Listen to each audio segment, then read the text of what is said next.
My oh my, that's a first.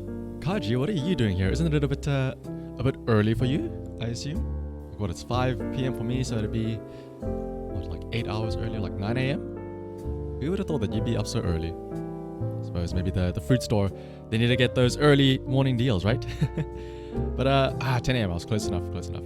Oh wait, well actually, to be fair, in daylight savings time tomorrow, I'll be correct. It would be 9 a.m. I was just thinking for the future. I was planning ahead. You see, that's all it was. But hello and welcome to Never Gonna Give You Up, Kaji and Eschaton and anybody else waiting in the wings. Range. Did you just DC the stream?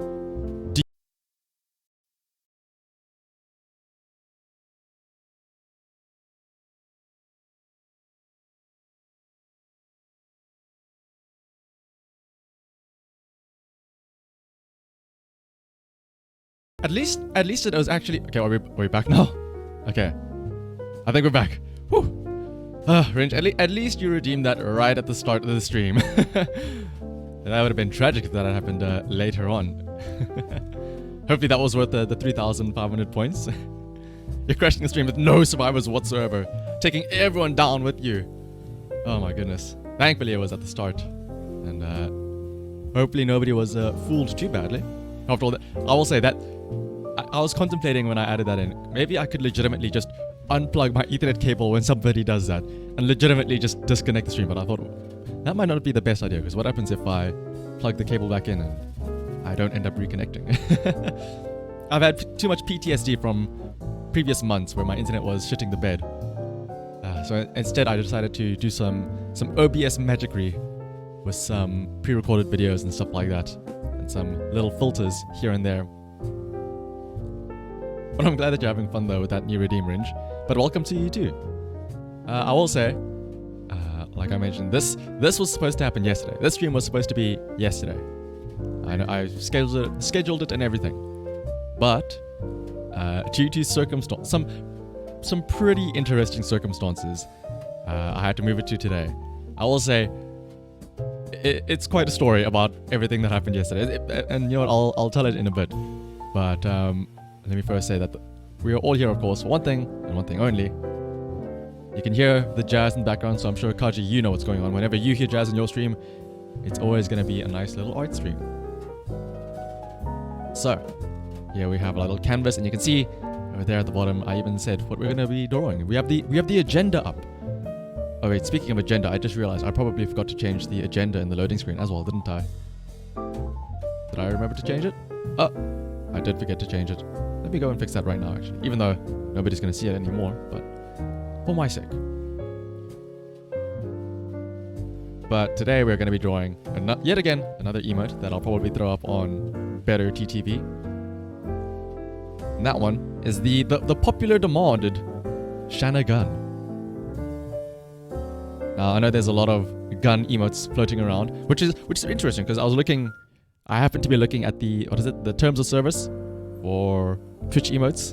And one of the things is like, oh, no violence or no weaponry shown in your emotes. And I'm like, well, that's interesting. Considering all of the gun emotes and stuff like that. Well, then again, also, they have like clauses that say you can't have, no political figures, because I suppose it's kind of like campaigning almost in a sense. And yet there's a bunch of emotes of like actual politicians as built in, like original Twitch emotes, not like the Better TTV ones. But yes, exactly. Do the rules apply to Better TTV things?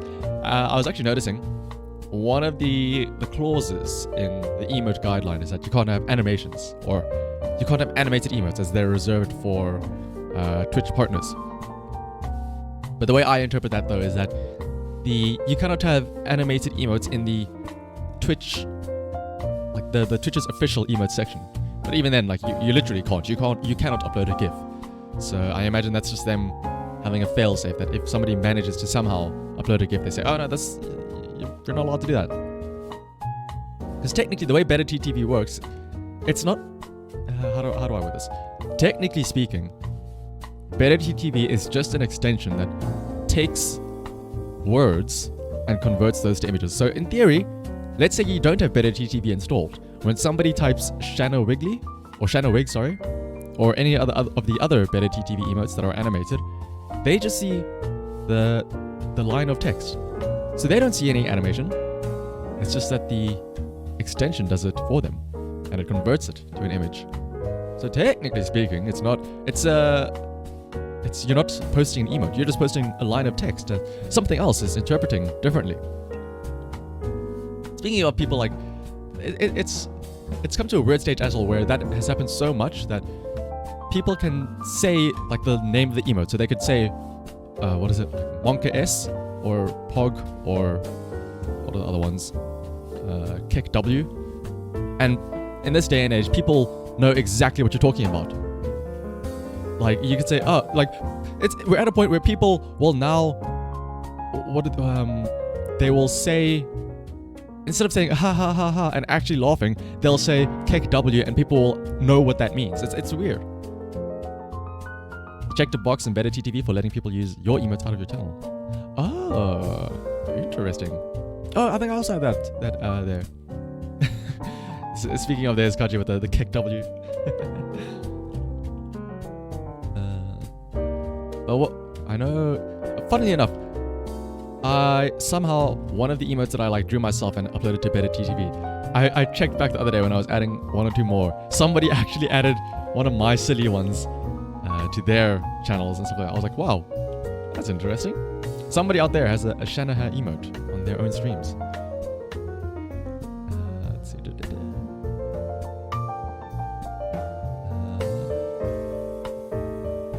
But enough bantering about the Twitch terms of service. I feel like if we say it too often, we're gonna get like the actual Twitch terms of service is gonna come up and be like, oh, what is this? Are they talking shit about us? And they're gonna try and strike us down or something.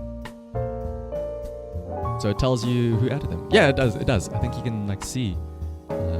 Actually, let me have a double check and see. Can I look? Unfortunately, I do not have yours, Ringe. BetterETV.com.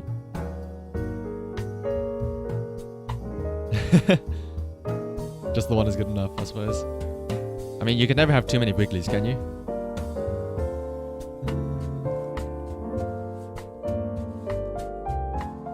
Which one? Yeah, the Shanna Wave emote is used in some Korean person's channel because their name is in Korean, so I can't really read that. Which is very interesting. It's a free promotion, actually, now that I think about it. I should thank that person. You don't know what the box means other than letting other people add it, but yeah, exactly. Let's see. But yes, today we're going to be drawing Shanna Gun. So actually, I quickly had to go and download some references to use today. And I had a good idea for them. So there's actually a pretty, not a well-known, but a good meme. I know a lot of people have done like redrawings of themselves of it. And it's of this one here. I'll copy this across. Ooh, it's a bit big. But it's the thing where it's like angry dog noises and stuff like that. Where you see it's her here like getting a little sad. And then in the next panel, she's like going wah, wah, wah, wah, wah, wah. Let me resize it quickly. I think actually I might be able to use both of these images. Like use the first one as like a initial, like getting angry, and then the second one as the actual shooting face. Ooh, the aspect ratio is going to be a little bit wonky. I think we'll manage.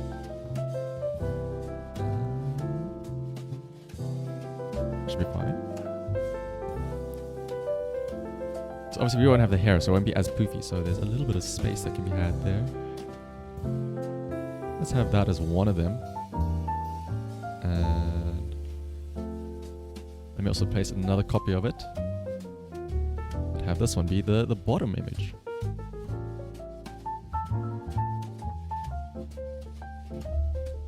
Instead of angry dog noises, angry shooting noises, or angry rigging noises in my case, I suppose. And let's see, can I line this up perfectly with the previous one?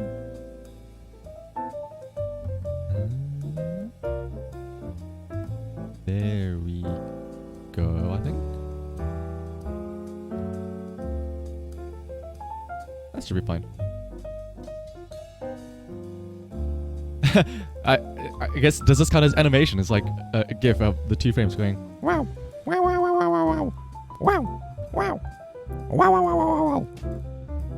like a flip book almost.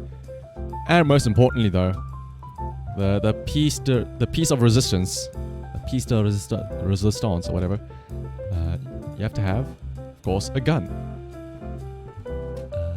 Right now it's facing the wrong way though. More than 1 frame is animation. Yeah, exactly.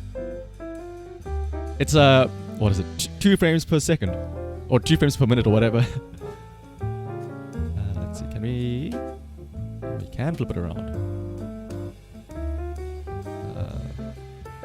We can make it. I don't have the aspect ratio locked, so we can make it a very long-nosed gun like this if we want to. Actually, is there not a way that I can keep the mirror horizontal? Oh, yeah. So that's the original. If we mirror it horizontally, there we go. Now it's facing the other way around. We can rotate it a bit. Oh wait, why does the opacity look so weird? Why does it look see-through? Oh, there we go. Oh, it's because I had it selected. There? Does that look fun? Or maybe should I move these a bit to the side?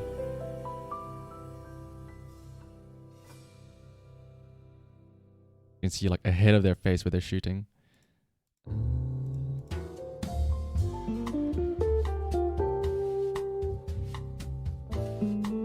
There we go.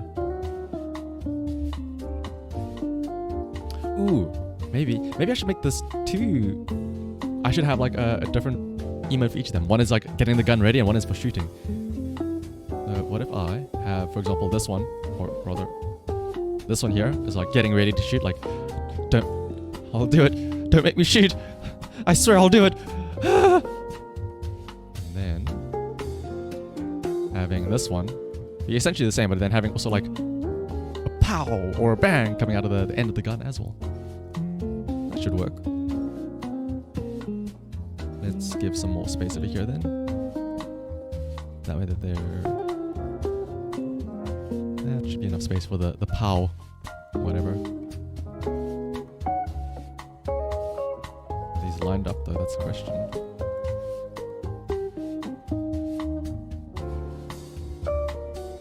That looks about fine. Let me actually quickly test it out and see if I add a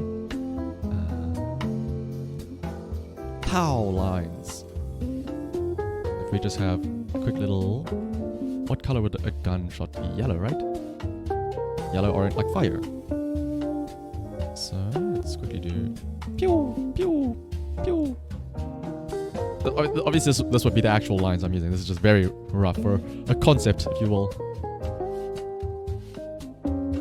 Pew, pew, pew. Can I group these two together? Oh, actually, wait. No. These two would have to go together, right? That's the shooting.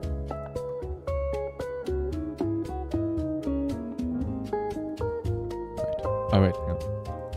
No. Just getting ready to shoot. Don't make me do it. Pow! Oh wait. This has to be on top of the other layer. Pow!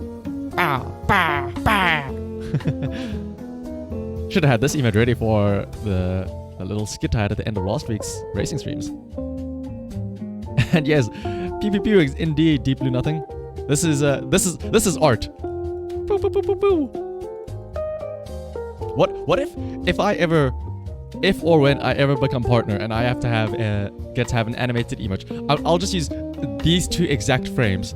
I won't clean it, nothing. It'll just be these 2 exact frames right here, just looping like this on end.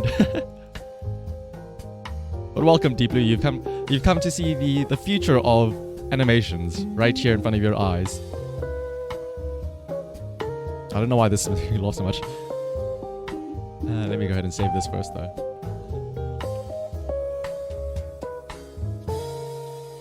You think affiliates are going to get 1 animated emote slot? Ooh, that actually sounds very cool.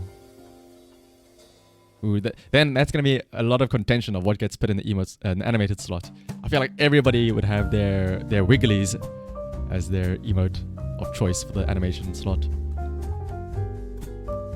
Speaking of affiliates getting emote stuff, I know, what is it? Follower emotes are a thing that's starting to be rolled out now. I don't have them just yet. And that's good because it gives me time to come up with more emotes, but we'll have to see. Alright, but let's actually try and draw a proper one now with myself somehow. Let's remove this for now. Oh. Let me save this project first. So I need to, well, I'll say quote unquote trace. I'm not really going to be tracing it, I promise. I need to trace these faces now.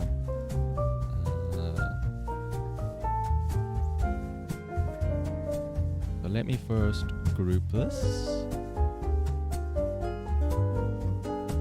And I'll label this group, what is it? Weighting. So I have two groups now. I have a shoot group and the weight group. For now, let me trace the weighting one. Can I make a group within a group?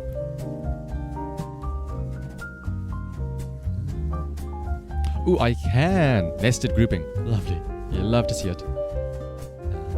Sketch lines. I feel like if you get animated emotes, it'll be like tier 3. Oh, that's true. I'm gonna be very greedy with it. And that way they get to say, oh, look at how great of a job we're doing. We're giving affiliates the ability to use animated emotes. Aren't we great? And then you realize, oh, well, yeah, except they have to pay $25 for it. Oh, wait, what are we? Tier 3 is, yeah, $25. Let's see. So, if we do these sketch lines. Oops. Let me name this the outline layer. Alrighty, now we begin the tracing method. The totally legit method, might I add. Pick a pencil over here. This should be fine, right? Yeah. And thank you for following as well, Deep Blue Nothing. Hopefully you enjoy your stay. Right, let's get started on the tracing. Let's follow the regular face here. So obviously we don't have hair, so... Oh!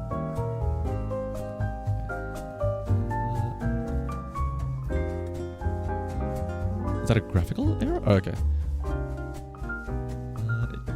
Range, I will say, you have increased the mic volume to the maximum it is right now. It is at 0 decibels currently.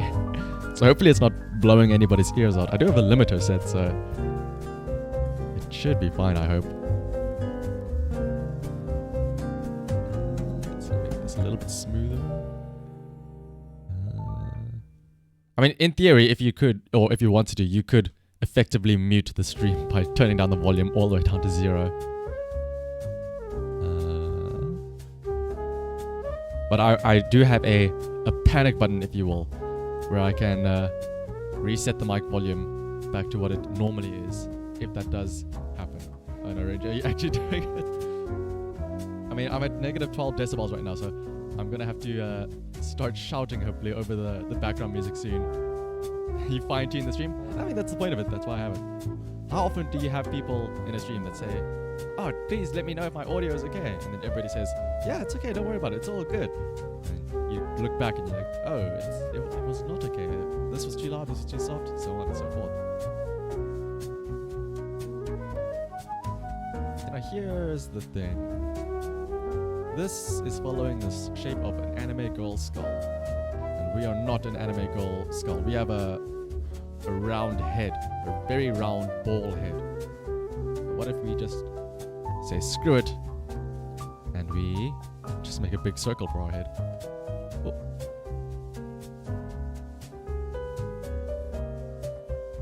Okay, maybe not that pointy though.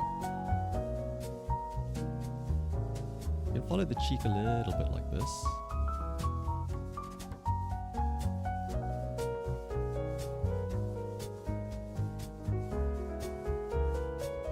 Then I don't know what because obviously that bumps outwards like a cheek, but should we have that as well?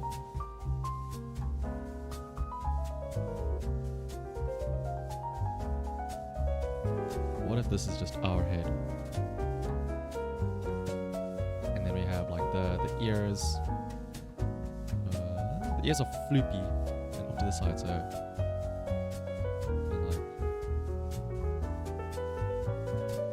would it be something like this? Let's see. How do they look? I can't cheat and use my own model as a reference like I did last time now. I actually have to think, which is not a good idea. Have one ear there. And another like over there. And then what would that like? You'd have the little like the squiggly mouth of it. Ooh. A shaky hand. Let me use this tool again.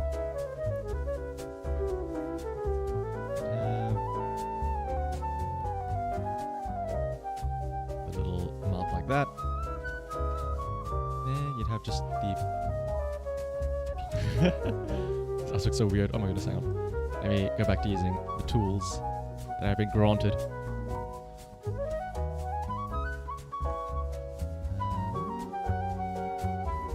Those should be a little bit rotated now that I think about it. Can I rotate with this tool? Oh, doesn't look like it. Let me just do it freehand for now then, since it is a sketch after all. Oh wait, I know why it's so shaky. I don't have stabilization turned on. There we go.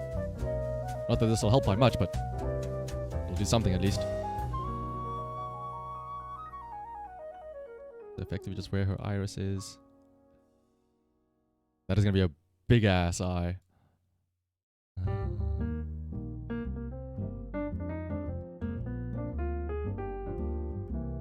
What are those? Like the brow furrows, and the actual eyebrows. So if we hide this, okay, that looks like something. My oh my. I mean, it fits nicely at least. It's just that it looks horrible. Let's have a look there. How can we make this look less shit?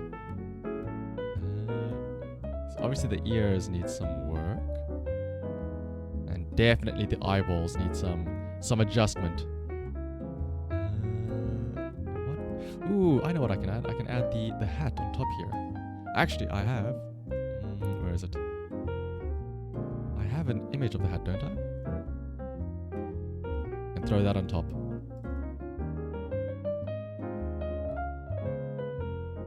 There you go.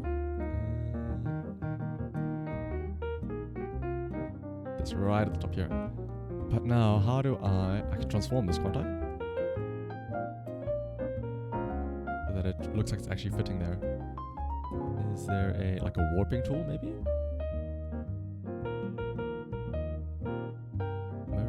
Warp, there it is. So, let's put that up there. Oh my goodness. Is this what working in live 2D feels like? Isn't this how they do the adjustments for when people move around?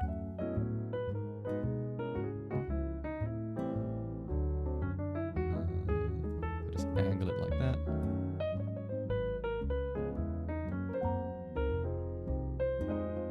Actually, that doesn't look too bad. Let's bring all of these up a bit, make it a little bit shorter. Thankfully, at least, this will be like super small once it gets scaled down, so it won't be that bad. You won't notice how horrible this looks and how messed up and deformed it is.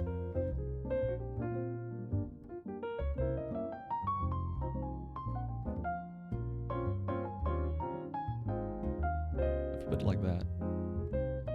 Let's, out of curiosity, hide this. I mean, that doesn't look that bad. Looks like it fits. Actually, we need, if we can somehow tilt this a bit more.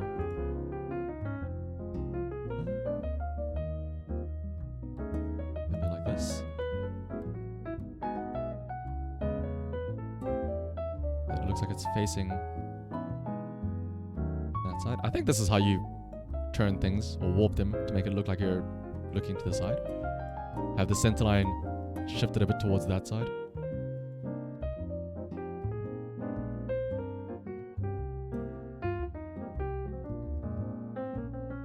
looks right.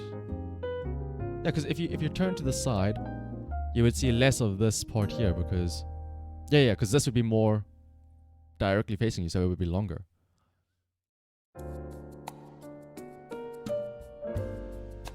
I think that looks okay.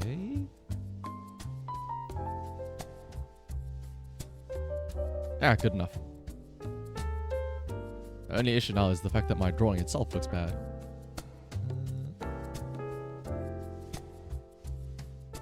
Alright, wait, I wonder. Can I not just simply cheat again?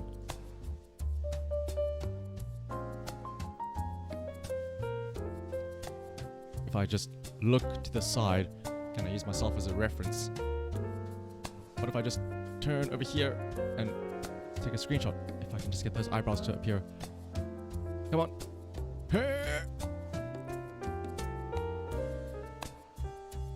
There we go. I'll take a screenshot of that. And let's see. Paste it. Can I not just use this? So wait. What happens if I ignore these sketch lines? And what if I move this down? Oops. Over here.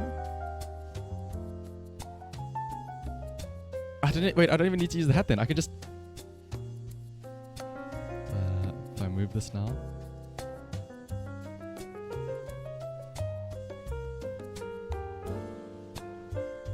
The arms are going to be a bit of an issue, I think. What if I just have it like that? That ended up being a lot easier than I thought. I can even make it a bit more spacious over here. And move the gun up a bit.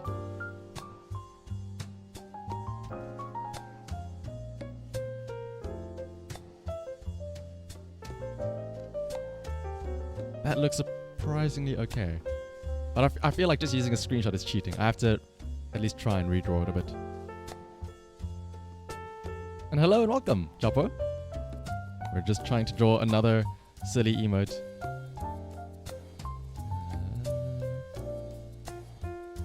I feel like I don't want to cheat and just use the screenshot. I want to try and draw this myself. So that's what we have so far. So maybe I can use this as a reference or as a guide.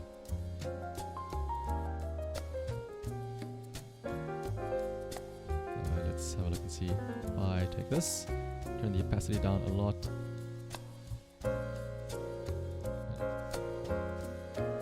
It does have a strange charm to it, I agree. Never.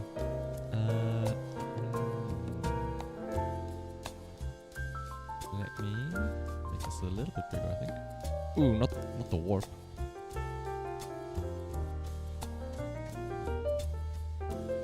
Three?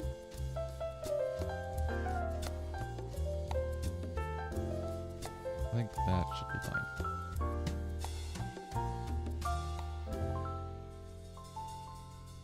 Closer there to the edge. And let me move the gun as well. Okay, that should be fine. Right. Let's try and do an outline with this now instead.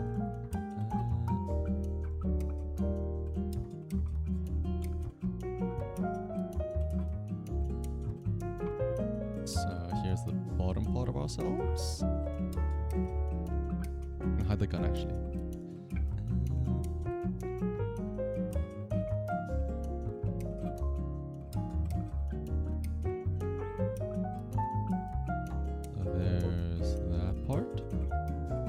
I'll have to hide our arms, I think, because arms would be in a very weird place.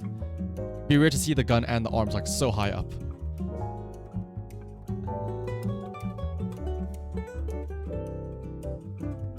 The thing is, the ears here would be like pointing upwards, but in the original like images and stuff like that, they're flooped down. So I wonder if I could somehow replicate that. Oh, do I redraw the hat or do I just cheat and use this? You know what, screw it. I'll try and redraw the hat because It'd be weird to have. It would look too. The juxtaposition would be too weird of having the hand-drawn emote, but then the copy-pasted hat.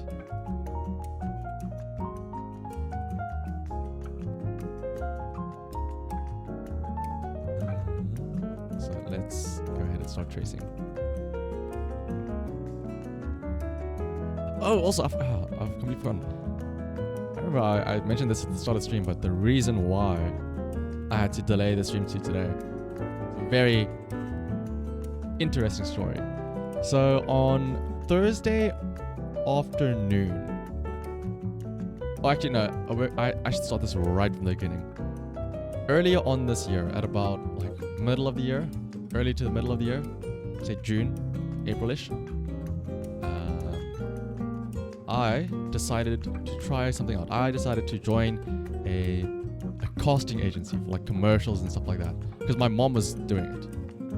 My mom has been doing it for a while now, because she's retired, she doesn't do anything, and one of her friends told her to start trying out for like commercials, because they needed old people. And so my mom was like, yeah, sure, I'll do it. And my mom actually has been in like a couple of commercials, like one or two. And earlier on in the year, she was recommended to join an agency. And I was like, oh, I want to be in commercials too. I want to get paid for like, you know, paid to just sit around and eat cheese for a promotion or whatever. So I joined the casting agency as well. And, I mean, for the most part of the year, I never got, like, nothing ever happened with that. Until Thursday came around.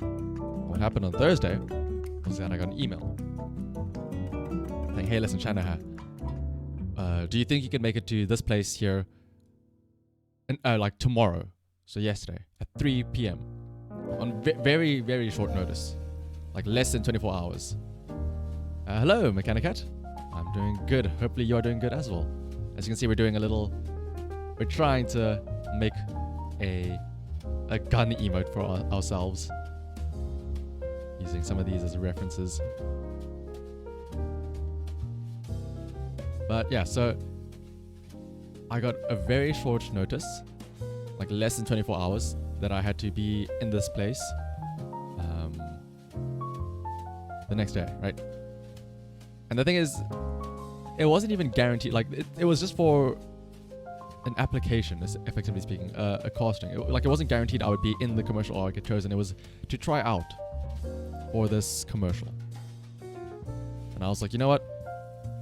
You miss 100% of the shots you don't take. Sure, I'm in. Why not? The place was also very far, well, not very far away, but it was far. It was about an hour's drive. And so on Friday, yesterday, I left at about 12ish, noon. Fairly early. Mainly because then I decided I would go and visit my family while I was there. So I went home, and then when it came around to the time, I went to the casting place, and it took about 45 minutes to drive home. So bear in mind, 45 minutes. It's not that bad. It's fairly short of a drive. And then later on, I went to the place where they did the casting thing, and it took 2 minutes.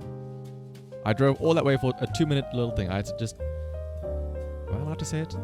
All I had to do effectively was take a sip of a drink, because it was for a promotional advert for a specific drink, which I won't say. And that was it. All of that for just a recording of me taking a sip of a drink. But I was like, okay, cool, whatever. At least it wasn't, that intense of work. It was fast in and out. Then, at the end of that, I went back home to my parents' house, and it was 4 o'clock. And unfortunately, once again, load shedding happened once more in South Africa, which means that there's periodic power outages. And the way it works is that it's not like the whole country all gets the power turned off at the exact same time. Different regions in South Africa have their power turned off at different times. So in one area, it could be off from 12 till 2:30, and then it comes back on after that. And then in the next area, it could be off from 2 till 4:30, stuff like that. And it just happened to be that when I got back to my parents' house, the power had turned off from 4 o'clock. So, and it was going to be off until 6:30. I thought, you know what? I mean, I can't really do much here then. There's no power. Let me just drive back to my apartment then. And so I left and I drove back to my apartment. And here's the thing. 4 or 5 o'clock-ish driving places, that is peak traffic hours on a Friday as well. So, you know, everybody's eager to get home from work. And remember, it took 45 minutes to get to this place. It took me 2.5 hours to get back. That is how much traffic there was. It basically multiplied the trip time by about what would have been like 3 times. 3 times as long to get back. I still remember I could make a tweet about it on Twitter to say like, hey guys, listen, the stream's gonna have to be moved till the next day. And you know, normally people would say, oh, you know, this is dangerous. You shouldn't be like texting and driving and stuff like that. The thing is, when I made that tweet, I was at a literal standstill. I was not moving whatsoever. I could literally turn my car off and sit on my phone and make those tweets. So people just go for a drive and the power's I mean, maybe I mean, it was more exciting than just sitting around doing nothing. Yeah, that's what happened.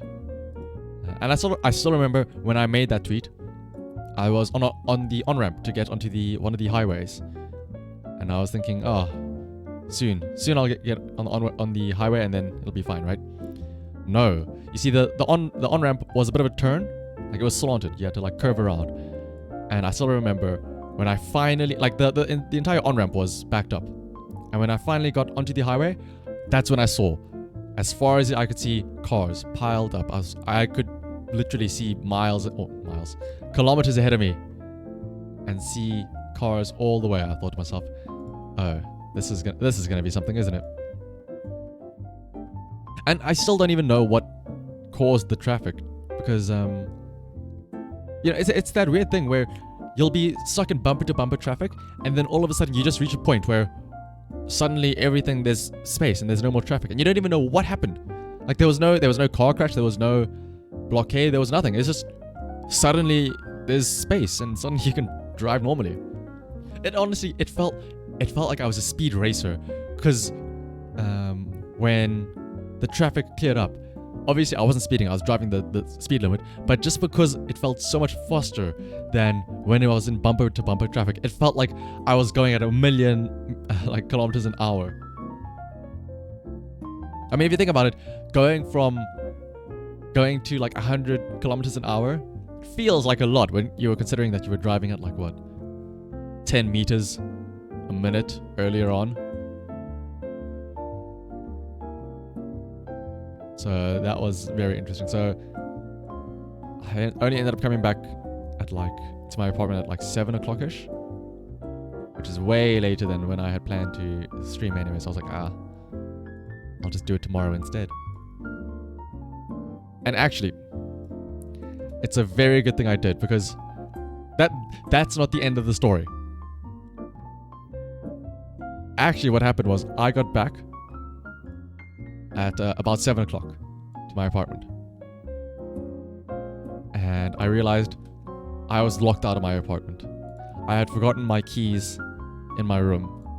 And my 2 roommates, they had apparently gone out to play Magic the Gathering somewhere else. And so I was locked outside my apartment without any way to get in. And they did not come back for quite a while. I was stuck, effectively speaking. And the worst thing as well is that because I was in the traffic for so long, my phone died. So I had no way of contacting them to let them know that I was locked out. What was even worse is that I got back to my apartment at 7 o'clock. And remember when I said that the way load shedding works in South Africa is that different regions have their power cut at different times? So at home, it went off from 4 till 6. But at my apartment, it went off from 8 till 10.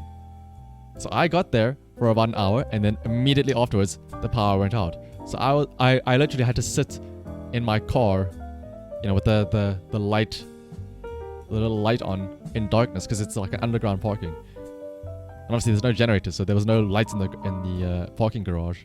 So I was just sat in my car in darkness. I think I walked to a like a fish and chip shop somewhere to get myself dinner like that. But again, that is not the end of the story. Because in my apartment complex there is a lift, an elevator. Because there's 4 stories or 4 floors. I stay on the 3rd floor. And when the power went out, there was some beeping. I heard beeps from the lift. You know, the... Yes, there's more, Never. There is a lot more. It was quite the eventful day. So, I heard a beeping sound coming from the lift. And I knew that means that somebody's stuck in the lift. It's like an emergency like call button. Because it makes a sound that you can hear. Because obviously when the power gets turned off, the lift just stops where it is. So somebody was stuck in the lift. Initially, I ignored it. I was like, oh, dumbass, you shouldn't have gotten in the lift if you knew the power was going to get cut. So I just stayed in my car. But then, eventually, I think about 8:30. So after an hour and a half of, being stuck outside my apartment, and half an hour after this person was stuck in the lift and the power went out, I decided to go up to my apartment to check. And so I walked up the stairs, and no, it was still locked. My roommates hadn't come back yet. So I start walking back down because I'm like, okay, well, it's cold, it's windy. I don't want to stay up here. I'll want to go back into my car where it's warm.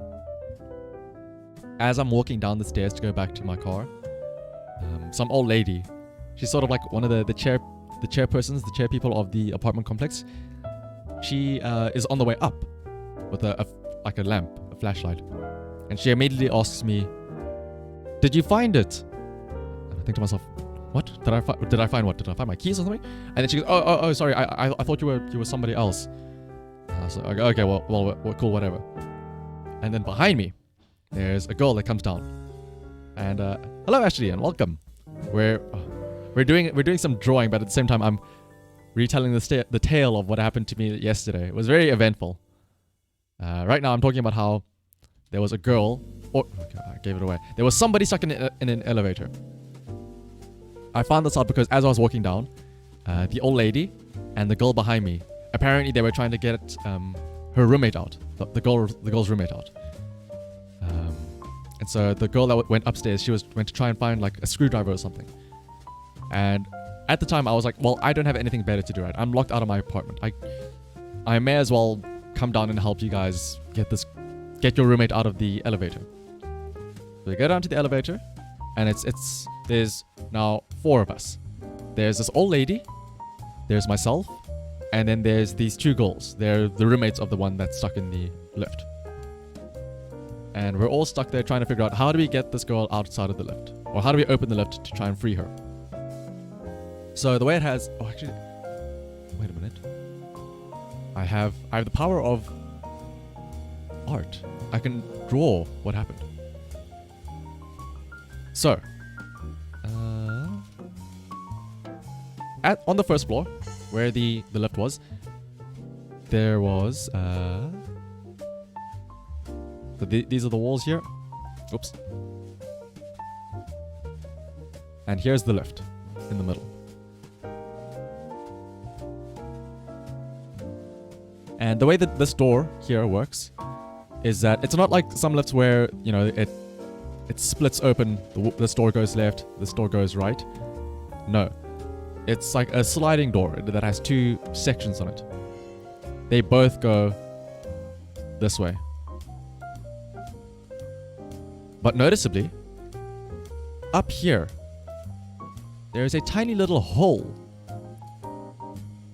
Think of like your phone. It has like a reset button, or some devices have a little reset button that you have to stick a very tiny thing in, and you press that button.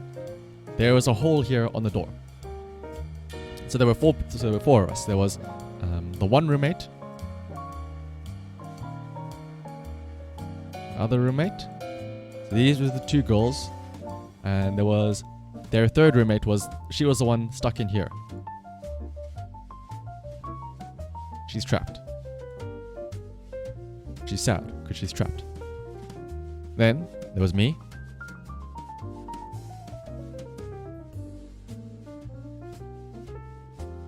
That's me. And then there was an old lady.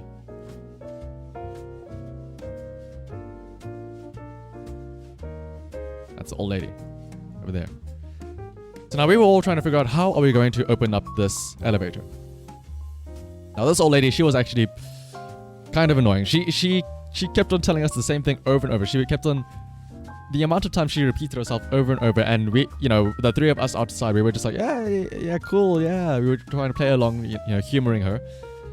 She kept on telling us that, oh no, there's a way you can open the lift. I've seen them open it before. There's a button in there. You have to put a screwdriver in and open it. And oh my goodness, Tane, welcome, Tane. Thank you for the raid. Let me actually show you. That actually means that this calls for a special occasion. Hang on a minute. Give me just 1 second.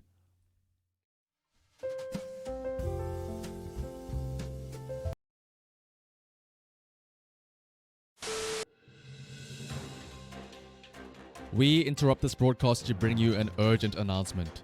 We have had reports that the Twitch channel known as Shanaha_VT has recently fallen victim to a raid from an external party. Apparently, there are indeed hostages currently in the stream at the time of the raid, and so we advise that these hostages follow the leader of the raid in order to ensure their own safety. There does appear to be an officer at the scene who is trying to negotiate with these raiders. The officer is kindly asking that all raiders follow Shanaha_VT in an attempt to make peace between the two parties. That's all the info we have at the moment. We'll keep you updated as events unfold, but for now, we shall return you to your regular viewing experience. But welcome, Tane. I see you. Were you playing another shoot 'em up or something? I know that's always what you love to play. Or is it? I know you were talking about playing like some beat 'em ups with like your viewers. So hopefully you had lots of fun though. But welcome, raiders, and welcome everybody from Tane's channel. We're right now.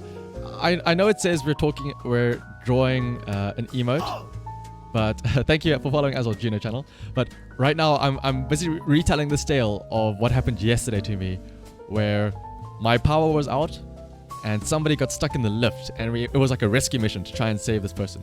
So right now it's fairly early in the story. So there were 4 of us outside the lift. There was 2 girls.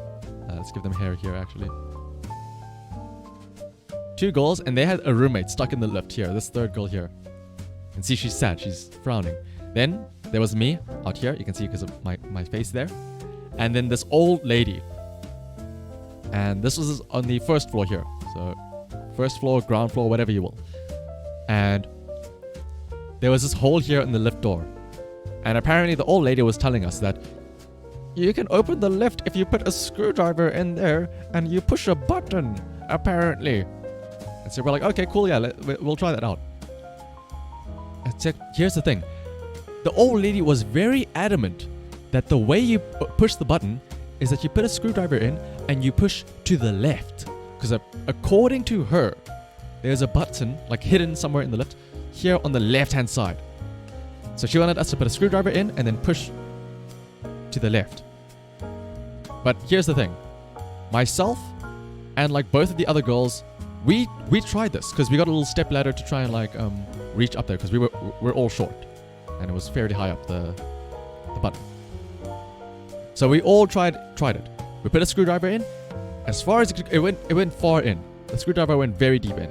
And we pushed to the left and nothing. Never. We never found a button to the left at all whatsoever. And no matter how many times we told this old lady, yeah, there's nothing there on the left. Literally, you can look and see. The screwdriver is doing nothing. It's not hitting anything. Look at how far it's going in. It's hitting nothing. She was so adamant the entire time. Oh no, but the last time I saw the people get stuck in the lift, they put it in and they pushed to the left and there was a button there. And no matter how many times we tried to tell her, we even had her do it herself. And she was like, no, but it must be there. There has to be a button there on the left. She would not give up the fact that supposedly it's to the left. But that was whatever.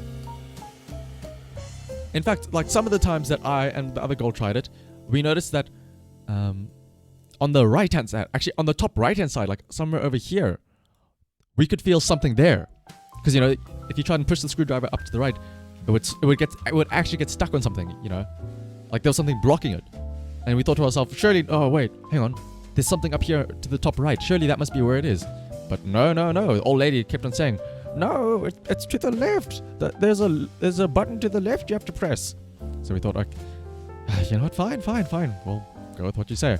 Eventually we give up because apparently, you know, going to the left doesn't work and she doesn't want us to try and push whatever was at the top there. So we call a technician. This is now at about 8:40 p.m. 9, so 20 minutes to 9. We call the technician. Say, listen, we need some help. Can you come open this thing for us? Because we don't know how to, apparently. We need the help. So he's, yeah, sure. I'll come. And he says he'll be at minimum an hour. Now bear in mind, if he really does take an hour to get here, by the time he gets here, the power would come back on and she could just walk out the elevator anyway, because it would just, you know, start working again. So we think to ourselves, okay, well that sucks ass. It'll take him an hour to get here, so I guess sure. Now obviously these two girls, because they're roommates, they decide to stay with her and, like, you know, they talk to her through the lift to keep her company and stuff and whatsoever. And this old lady, again, she's adamant. She's like, oh no, there must be a way to open up the lift. And she's just rambling on, and we're all just basically ignoring her every time she speaks. Me, I'm still stuck outside of my apartment, so I can't really just go back into my room. So I decided, you know what, I'll hang out here with you guys as well, because, you know, what else am I going to do? Actually, they don't know that I'm locked out yet, by the way. They still think that I'm just here helping out. At one point, though, I say, you know what, let me try this once more. So I try and open up the lift once more. Here's the thing. Let me open up another new image for this. So pretend this is a zoomed in version of that hole. So here is this hole. Now remember, this old lady said that there was something to the left here, like a button. But every single time I try to put the screwdriver in, so let me actually do this. Let me use the layers. Every single time I try to put the screwdriver in and I tilted it to the left, right? It went all the way in. This is a screwdriver, apparently. It would go all the way in.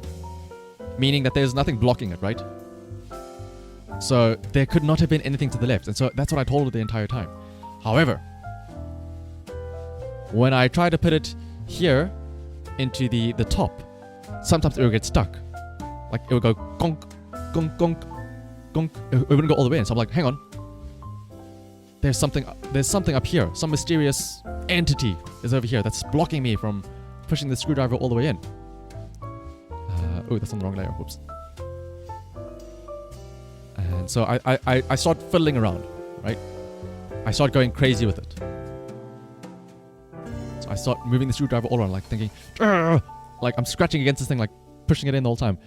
Nothing's happening. I start turning it a bit more, and I turn it upright. Oh, sorry, no. I don't know how to describe it. I stick it all the way in, so like I push it forward, so it's not actually like tilted like this, and then I tilt it so that it tries to push upwards. And then I start to feel something. There's something over here. It doesn't budge completely, but you can hear it. It makes a little like you're flicking a button almost. Like actually, hang on. So I'm gonna hit my spacebar. It makes this sound. It makes that type of sound. So when also thank you for reminding me to take a sip of water. It's good on. So yeah, I hear a button being like touched or something being pushed, and it's going clunk, clunk, clunk, clunk, clunk, and I'm like, wait a minute. I hear something. Something's happening. Something's moving here. And so I tell the other girls, hey, I think I'm pushing something. Can you push the door open? Like slide the door open to the left. And so like, okay, yeah, sure. And while I am pushing this little button here at the top, and they push, the door opens. The elevator door opens. Everyone's happy. We're like, oh my goodness, we did it. It's working. But here's the thing. The way the lifts work is that you have, obviously, if here's the outside of the lift, there's a door here, right? This is the one we just opened. You open this door, but what happens is that the lift shaft itself, remember there's the actual lift here. This wasn't exactly at ground floor. There was a little bit of a gap here. This is very dangerous. But this box itself, the lift itself, has its own door. So it was 2 doors that we had to open, and we got the first one open only. But we had made progress. We had made some progress. So at this point in time, we've gotten past the first door. Let me erase this door then.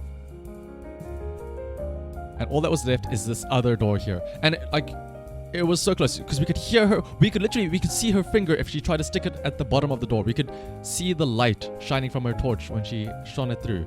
We were so close to freeing her. But now it was the problem of opening the second door. Thought to ourselves, how do we now go about opening the second door? There was no hole. There was no latch that we could try and do the same thing with the first door. How do we go about opening it? At this point in time, it was also about 9ish now, so the technician was still about 30 minutes away.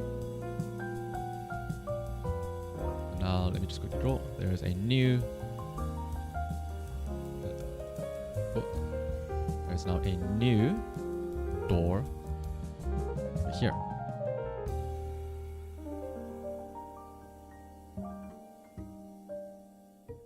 And actually, very notably, there was a little bar over here at the side of this door. Now we were all thinking, how do we open this door now? Because there's no secret little hole that we can try and push to have a secret reset. And at one point, the old lady, she grabs this bar here with her one hand, and she tries to pull it, and it moves. It actually moves. But not a lot. It just it can only move left and right a small amount.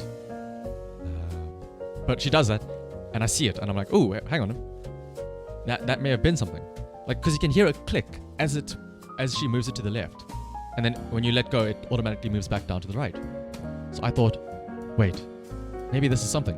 So I grab this bar here, and I put my hand here in the middle of the doors, and I start to push to the left.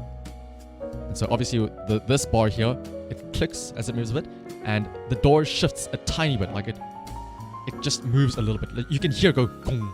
And in fact, when I did that, both myself and the girl inside, because obviously she was looking at the door, we both go, whoa, whoa, whoa, whoa, whoa. Because we noticed that the door moved a little bit.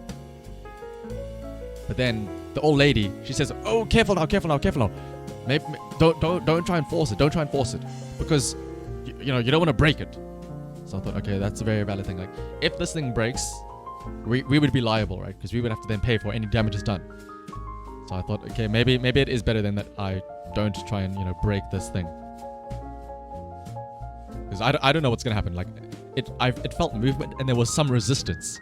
If I try to push it anymore, there was resistance. And I thought, if I try and push this further, I might break it. Because, there's something holding it back. Is there some gears or something that I'm going to tear or grind the gears or something if I try and push it forcefully? And so this old lady, because she's going on about no, don't, it's too risky. We're going to have to pay for it if it's broken and stuff like that. Because again, she's part of the complex's committee. So I suppose it's her responsibility to make sure there's no damages done to the property and whatever. So I said, okay, fine. I'll leave it. I won't try and touch it. I'll just leave it as is. We'll wait for the technician to come. When he gets here, then he'll sort it out. And this was still at about 9:20. Where's my thing? So we got this first door open at 9:20.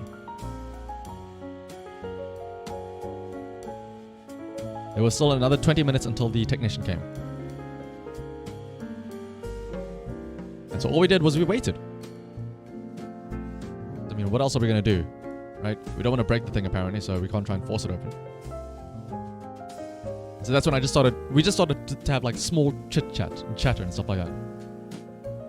And I think it was at this point where the girls started asking me like, Shame, no, you know, you can go back up to your apartment or something. You don't have to worry about helping us out and stuff like that.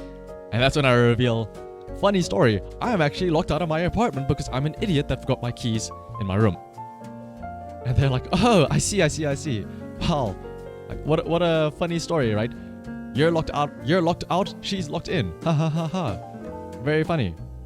And so we wait, and at some point, this girl, by the way, she was meant to be somewhere. She was meant to go and meet up with a friend for dinner that night. Or for something. And so, because she was stuck in the lift, that friend had to come here instead. So at some point, there was another girl here, her friend, talking to her through the lift. But eventually, I think she left because they realized, well, I guess the plans are off, right? It's considering you're stuck in a lift.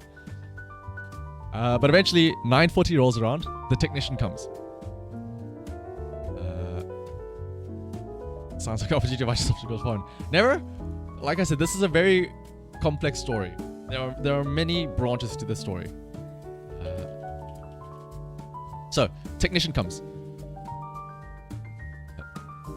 He's driven here. He took an hour to drive here. He drove out from far away. Right? Here's a technician. And he says, okay guys, so what's the story? And so we tell him everything. We tell him, so we got the first door open and now it's just this other door. We don't know how to open it. And also, by the way, this entire time, the old lady has been going on about this other method. About like, oh, you know, the way I saw other people do it last time is there's the hatch at the top of the box here. And they just have to unscrew that. And then they can jump out from there at the top and stuff like that. This old lady, she did nothing but lead us astray. Here's why as well. Because, you know, she apparently she tells us that the way to get her out is there's a hatch at the top, which, I mean, there is, but, you know, there's no way we can open up that hatch because the only way you can open the door is from the bottom here. And, you know, she was also the one that said that the hole in the door, there's a button to the left. When it wasn't to the left, it was to the top. But here's the cake. This is the dumbest moment of the day. Technician comes. He sees we have the first door open, and he literally went, "Oh, so you got the door open?" And the way he said it was such a surprise and like confusion. It made me thinking, "Oh no! Don't tell me that was the hard part. Don't tell me that, you know, figuring out that was the hard part." So what does he do? He says, "Oh, well, this is easy then." He just grabs the door and he just pushes it open. He just pushes it to the side and it opens up. No breaking, no secret latches, nothing. All it took was a push. So the girl comes out and we're all laughing at the fact that we were so close. I literally started pushing it. I literally had my hands on the door, moving it to the left. But that's why I said this old lady is the one that screwed us over, because she's the one that's led us astray once more by saying, "No, you're going to break the door. Don't do it," when that's what we had to do. So now this girl comes out, and we're all laughing at the fact that, you know, like we're all apologizing to this guy, like, "Dude, we're so sorry that we had to drive out an hour from where you live to just push a door open. We're so sorry," and stuff like that. You know, he's like, no, don't worry about it. It's fine. It's okay. Yeah, but like, I could tell in his voice, it was not okay. He was not happy about having to drive out for an hour just to push the door open. Something he probably could have told us over the phone. But to be fair though, apparently one of the girls that did phone him did try and call him back, like midway through, to ask him like, "Listen, do you know how to open it? Like, maybe you can just tell us." But apparently, he didn't have his caller ID on, so he didn't answer the phone. So maybe it's his own fault. But anyway, girl gets out. We're all talking about it. We're all, you know, talking about, "Oh, finally we're out of this, whatever." Now, this is still at about 9:40. Oh, sorry, 9:30ish, because the power's still out now. And my roommates are also not back yet, so I still can't get back into my apartment. And now the girls here, the three girls, they say, okay, well, I guess it's time to go back to their apartment. But because I mentioned that I'm locked out, they suggest to me, like, you know, before the power went out, they actually boiled water because they wanted to have tea when the power went out. So they said, would you like to come in for some tea? I was like, I mean, it beats sitting in my car alone. So sure, I'll come over to your apartment for some tea. So, let me open up a new... Change scenes. We are no longer at the ground floor, stuck outside the lift. We are now at their apartment. Here's the table, I suppose.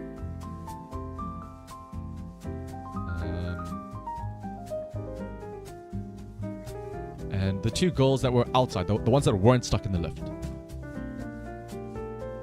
they were sitting, and we were just talking, bantering about random stuff. You know, like small talk, like, oh, you guys have a nice view from your window, and stuff like that. I bet you guys see crazy stuff all the time, because their apartment overlooks the street, and they can see the clubs and stuff across the road. They're telling me about, like, oh yeah, sometimes we see drunk people, like, you know, climbing out of the bathroom windows from the club, or sometimes we see people taking a shit in the middle of the street and stuff like that. I was like, very, very cool, very nice, and so on and so forth. The girl that was stuck in the lift, I think she was in taking a shower or something, because she was like sad that she got stuck or whatever. So we were talking, blah blah blah blah blah blah blah blah blah blah. Eventually, the other girl, the one that was stuck, she comes and sits back down. And I can't remember how exactly it came up, but at some point, they started asking me how I got locked out of my apartment and stuff like that. And so I said, I told them, you know, I had to be somewhere earlier today for a casting shot to, you know, see if I could be part of an advert. And they asked me, oh, wait a minute, really? Wait, today? I'm like, yeah. It was at this place, so-and-so place. I drove out there earlier today. And then one of them asks, one of the girls asks, wait, was it for this product? And I was like, wait a minute. Holy shit. Yeah, yes, it was. It was that product. How do you know this? It turns out the girl that was stuck in the lift, this one here that we saved, she went to the exact same casting that day, minutes after me. My appointment was at 3:20, hers was at 3:40. We were at the exact same place hours ago. We just missed each other by like about 10 minutes or something. And we were like, wow, what a small world we live in.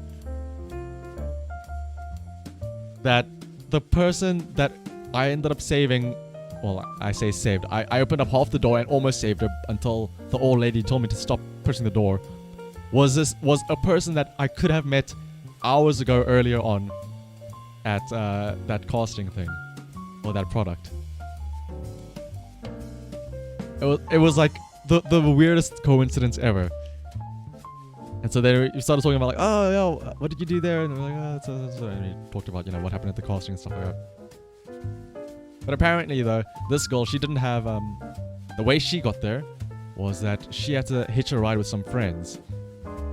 Because she doesn't have a car. Apparently, she doesn't, like, live here. She's a transfer student that's only here for 6 months, I think. So she obviously doesn't have a car, she can't drive and stuff like that. So she had to, like, hitch a ride with friends and stuff like that. And so we were saying, like, oh, well, maybe, I guess, if both of us somehow get the role next time, I can give you a lift to wherever we need to be for if there is, like, a callback or whatever. But it was just, like, the funniest story ever that we had that. And that was the events of that night. I think eventually the power came back on at about... Actually, there's more. Power comes back on 10 p.m. Right? 10 p.m. power comes back on. I think the one girl, she went to bed because she had to have a flight in the morning. I think she was going home or something. I'm still not sure whether or not my roommates are back yet. My phone is still dead. My phone has been dead this entire time, so I could not contact them in any way whatsoever. And so they suggest, like, oh, maybe, like, we can boil the water again and you can have another cup of tea. I was like, yeah, sure, fine. I still don't know if my roommates are back after all, so beats you know, just walking around doing nothing. And the entire time, by the way, in my head, when I left earlier that day at about at about 12 p.m. or even earlier, I think 11 p.m. I said to my roommates, "Hey, I'm just gonna take a remote for the car gate. You guys should be here, right, when I come back at like 6-7 p.m., right?" And they said, yeah, we'll be back most likely. They might go to this place and they said they might be somewhere for Magic, like Magic the Gathering. And I thought to myself, oh, okay, that's fine. I mean, if they said they'll be here, then they should be here. Obviously, that was a lie. They weren't there. In my head, I thought that they went to this shop to buy Magic cards, which was quite a ways away, like an hour's drive away. And I thought to myself, surely they would be back like about 8ish, 9ish, right? But I still remember they still went back. I was like, what could they be doing that they are gone for like 3 or 4 hours?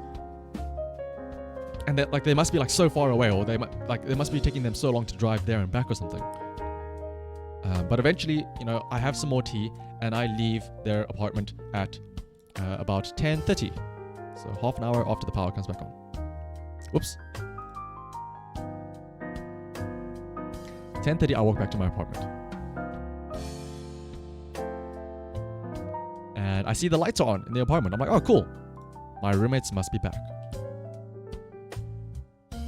So I walk in, and I see them, they're sitting at the table, and like they're eating McDonald's. So they must have just gotten back. They're just eating dinner now. I'm like, oh, you guys are just finally back. They're like, yeah, we just came back now. We're like, they came back 10 minutes ago. So I was like, oh, that's brilliant timing. You know, I decided to leave the other girl's apartment just at the right moment when they get back. And I asked them, like, how did you guys... I saw that both of your cars were in the garage. Did you go with like our other friend and drive there to like this place that's far away? And they're like, oh, no. We actually, they didn't go buy packs. They just went to actually play Magic the Gathering at like some like gathering, Magic the Gathering. They went to play Magic with some other friends or some other group of people. They didn't have to drive there. They walked there. They were literally, my roommates were 10 minutes away this entire time. They were 10 minutes away. I could have walked to them when I got here at 7 p.m., gotten the keys from them and gotten back into my apartment. But again, my phone was dead the entire time, so I couldn't message them and tell them that I was locked out. I just assumed that they were somewhere else and they were still driving back or something. But maybe it's a silver lining. If I had somehow, or no, rather, if it wasn't for me forgetting my keys and getting locked out of my apartment, and if it wasn't for me forgetting to charge my phone, and if it wasn't for my phone dying and not being able to get the keys from my flatmates, I would not have been able to save that girl from the lift. I would not have been able to find out that she was also at the exact same casting that I was at earlier that day. So it's a small world, but a lot of comical... It's a story of unfortunate yet fortunate events. A hand crank phone charger seems like a good... Here's the thing. I have... Because it's load shedding, right? Load shedding is a very common thing that everybody knows about. So people have bought these little lamps or these lanterns, with these big LED lights that have solar powered charging, or you can even charge it by plugging it into the wall. I have one of those, and in this big lamp, it has a USB port, so you can charge your phone with it. I have one of those, and it was in my apartment, which I could not access, unfortunately. So that was very interesting. Once again, it was a comedy of errors that led to a lot of weird and funny coincidences. But yeah, that was the story of what happened yesterday. It was a very eventful day yesterday, I'll say that. But hey, I met some new people and that was fun. And I learned how to open the lift door should anybody get stuck in there again.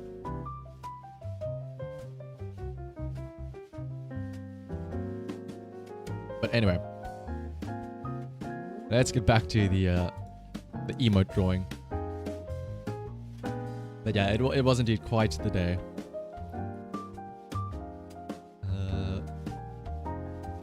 Let's see.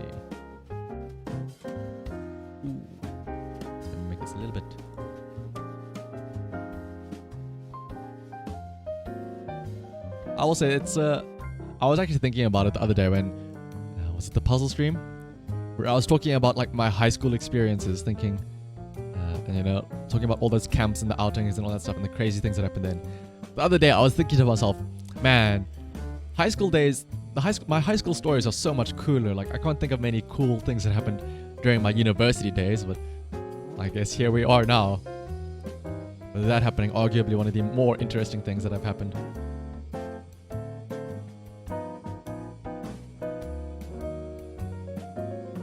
Now that I think about it, actually I have quite a few interesting university stories. But maybe it's just I reminisce more for the older high school stories. Let's pull this in.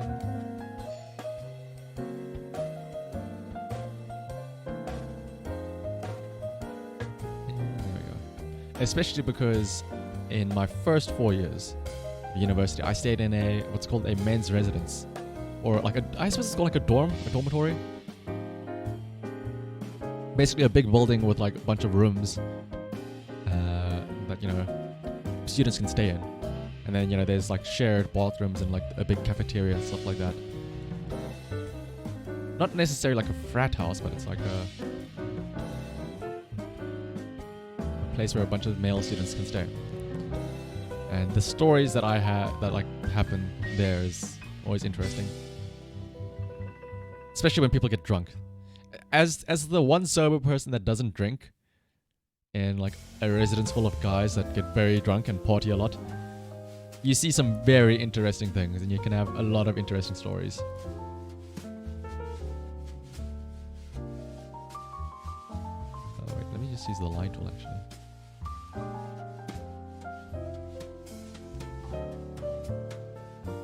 Wait, where's the gun? Let's have a look and see.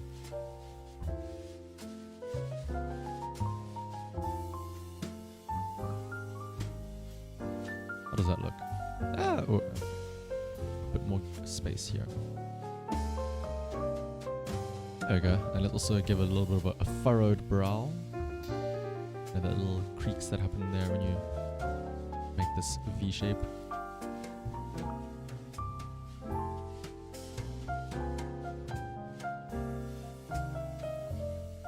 These don't look too good. So let's have a long one here. One here. Ah, that actually looks not too bad.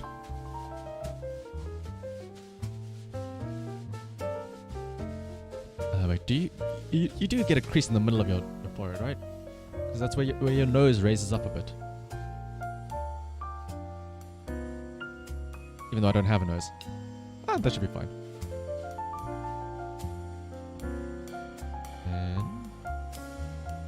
Actually doesn't look that bad now that I think about it. Oh wait, no, not that one. Ah, it's okay. Oh, I will say the hat perspective looks a bit wonky though. Ah, should be fine. I'll leave it as is. Oh, maybe I can give myself a little bit of a hand thing over here to look like I'm gripping the gun.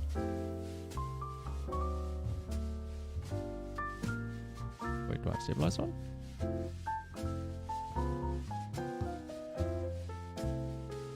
But like, for example, one of the stories I have from Res Life, it's always about, you know, having to look after drunk people. Like actually, you know, people always talk about you have to be careful when you go to like clubs and whatnot because of people that can drug you and stuff like that. And you always hear about it and you think, that'll never happen to like me or anybody I know. You always think it's like that's stuff that happens in movies or that's stuff that happens you always only ever hear about it in stories.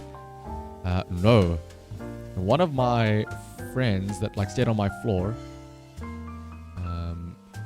one day him and a bunch of his, or like the entire floor, so like everybody that stayed on my floor, like 20, 30 people, oh maybe not 20, 30, but maybe about like 25-ish people. They all decided, let's go out and like as a floor, as a group of friends, let's go out drinking. And again, as the person that doesn't drink, I was like, yeah, you guys, you go out and you enjoy yourselves. Drink for me. Woo, hey, cool, whatever. So they did. Later on that day, or later on that night, I get a call from one of my friends that was with them. And he says, hey, can you come outside and I need your help. Like, yeah, sure, what's up? Like, I need your help carrying our other friend up to his room. I'm like, okay, yeah, sure, no problem. Shame, this guy was really cool. He stopped drinking with his friends. He stopped partying to help this guy get back safely to res, because he was like apparently like knocked out or passed out or whatever. He was acting very weird. So I go down, and the one I had to help, he wasn't exactly tall and thing. He was like relatively like average height, like 1.6, 1.7 meters.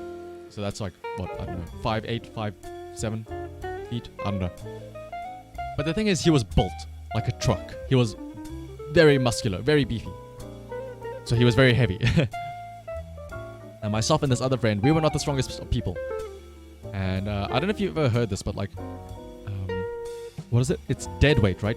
Like, if somebody is conscious and you try and carry them, it is a lot easier to carry them like that than if somebody is like asleep or unconscious, because the weight difference, like when they're conscious, they somehow in some way their body just adjusts to make themselves easier to carry. But when they're unconscious, it is like just lifting a big sack of potatoes. I can't think of a better analogy, but yeah. And so we're lifting this guy up, we're taking him to his room, and we're thinking to ourselves, man, what?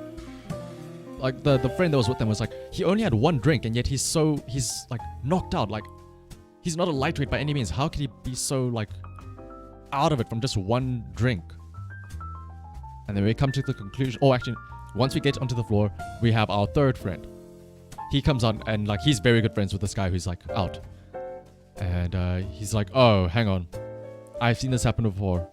This guy, he's been date raped, drugged. Like somebody must have slipped some sort of like a date rape drug into his drink while he wasn't noticing, and then that like it knocks you out like a lamp. So we're like, oh shit, that's heavy, dude. Like, it's a good thing then that he's back here safe and sound, because this guy, like, he's not responding to anything. You could slap him across the face, we splash him with water, nothing would wake this guy up. And so this friend now, he's also a lot stronger, so he started carrying him. And so now I was just watching, and it was the two other friends that were carrying him. Actually, let me pull up another graphical aid. So there's one friend, there's me. Oops. I'm just chilling on the sidelines, watching. Meanwhile, this one guy who's been date rape drugged, he's being carried to his room by the two friends. The way he's being carried is one person is holding him by his arms. Okay, wait. Maybe the line doesn't come out from there. One person is carrying him by the arms. The other person, the person that like knew him very well, is carrying him by the legs.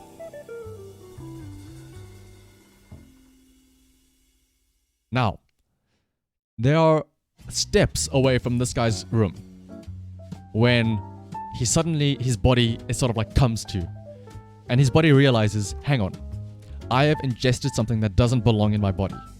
You know, this drug. I need to get this out of my body. And also remember, this guy, he's been drinking quite a bit. He's been partying, he's been drinking. You know, he had some pre-drinks before even going out to the club, so he's been drinking quite a bit. And his body says, I need to get this drug out of me. And what better way to do it than to projectile vomit? You know, just empty out anything that is in your body. Here's the issue. The way that he is being carried lines it up so that when he vomits, all of it goes directly onto this guy. Now also, I wasn't there to see it happen. I was around the corner, but I could hear it. And it sounded like somebody turned on like a fire hydrant hose for a good couple of seconds. I have never heard so much liquid come out of somebody's body in such a short amount of time. And I was around the corner, like quite a distance away. I could smell it as well. It was the strongest, most pungent smell I have ever had the dissatisfaction of smelling. And upon hearing this, I walk around the corner and I just see this guy. Just his entire shirt, his pants are just drenched in just liquid. And there's a big puddle of it all on the floor here.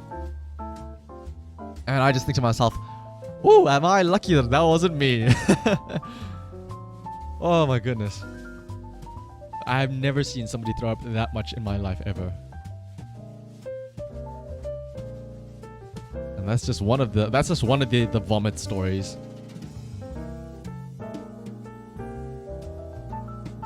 Anyway, back to this gun emote. I feel like I've spent more time drawing the visual aids for the stories than I have for the actual emotes.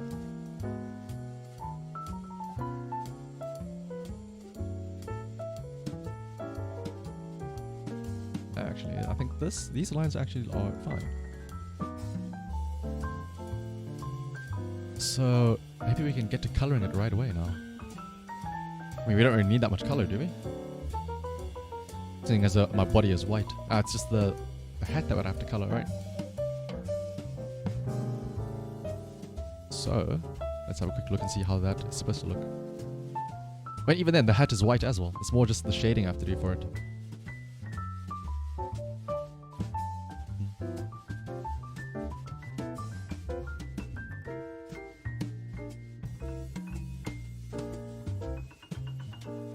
So let's add hat color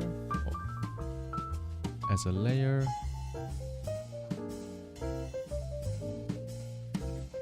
Hat color. And let's have a look and see now then. So first things first, we have to get this here, the emblem gold. Oh wait. Let's see.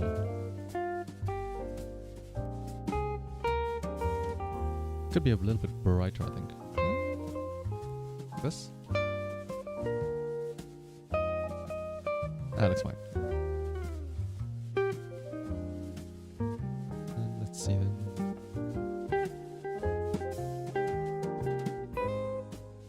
But make sure it's underneath the sketchwork so the lines are on top. There we go.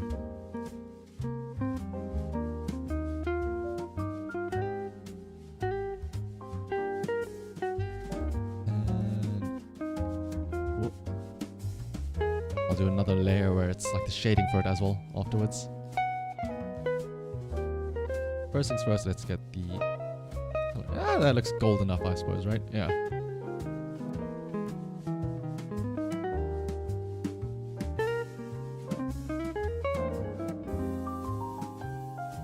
I probably could be using the bucket tool again, but maybe I kind of prefer doing it the manual way. It's very therapeutic.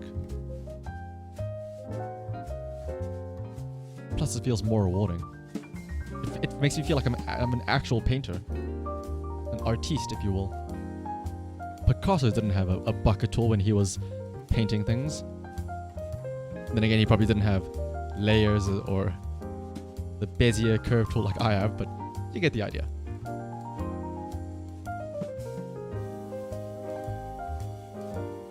There we go.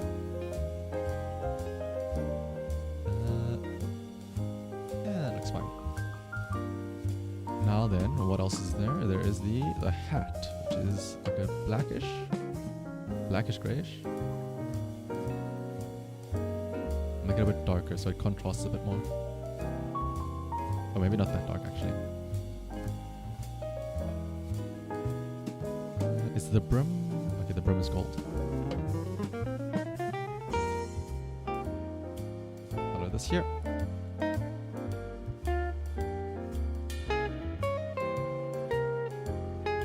Actually, now that I think about this,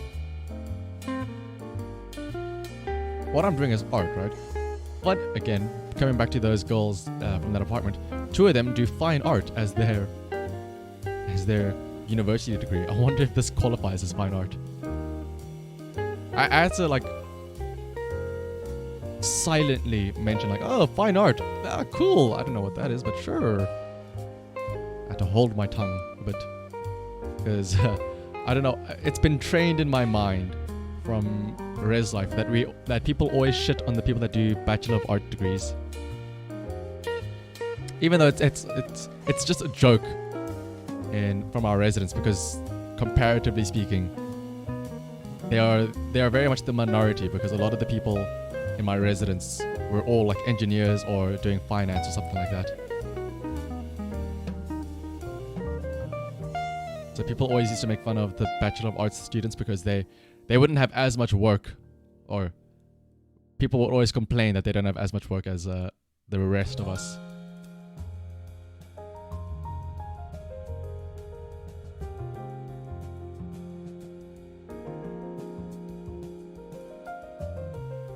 Let's see.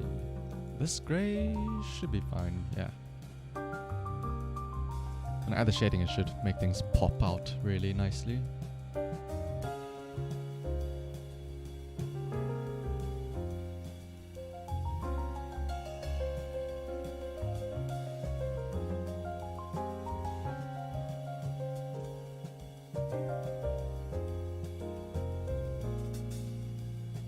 Also, speaking of the that commercial, by the way, it was very interesting because I don't think I can give away like what it was for and stuff like that, but I'll say it was for a carbonated drink.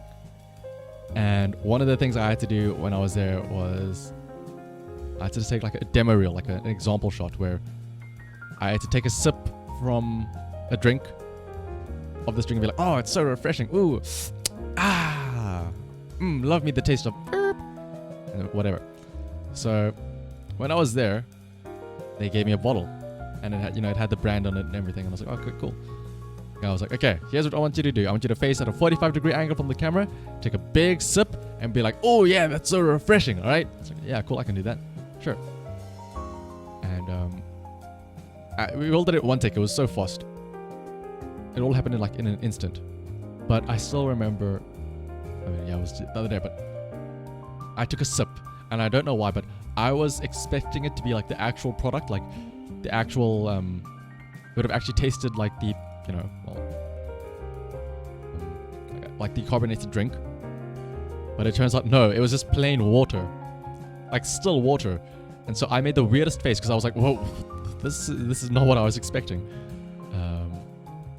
And so I don't know if it's good or not, because in their demo take of me then drinking this, instead of me like acting all refreshed and this is so nice, I was surprised at the fact that I had just drank still water instead of a carbonated drink. Which maybe, who knows, maybe my surprise and bewilderment could be I was so surprised and amazed at how refreshing this drink was.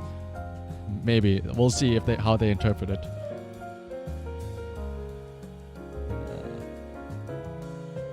But I didn't have the balls to say, wait, can we do it again? I didn't realize, I wasn't ready or whatever. So I was just like, sure, take it, whatever.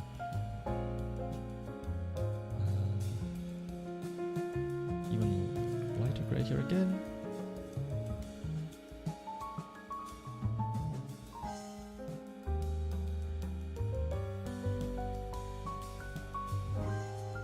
But I know that was the one take we had to do, was of me drinking this product alone by myself. And then the second one, we had to do 2 takes. Second one was of myself and another guy. We had to go in pairs. So we both did the individual one. But then the pair thing was that the 2 of us had to discuss. Like, we had to ad-lib some discussion about, like, we're super excited, we're super happy to go to some event. And then after a couple of seconds, we have to take a sip from the drink and be like, yeah, this is the good stuff. I think we ad-libbed something about like a party, like, oh man, are you excited for the party? I can't wait to go to it or whatever and stuff like that. And so that's what we did. I started off like, oh dude, I can't wait for the party this week, and it's so cool. And the guy was also played along really well. He was like, yeah dude, it's gonna be great, I'm so excited for it, yeah. I think I may have accidentally let slip that I am an antisocial person that never got invited to parties accidentally, because obviously, like, let's say if you're a Chad dude, you're like, oh yeah, the party, I always get invited to parties all the time, I go to parties every other day, yeah. one of the lines I ad-libbed was, "I can't believe they actually invited us," as if to say like, "Oh, we're the nerd people. They actually invited us. It's so cool. Oh, it's the first party I've ever been invited to," which probably, in hindsight, didn't sound very cool. It just made it sound a bit sad. Like, man, these guys never get invited to parties, huh? Oh. Let's see though. A little bit of shadow here.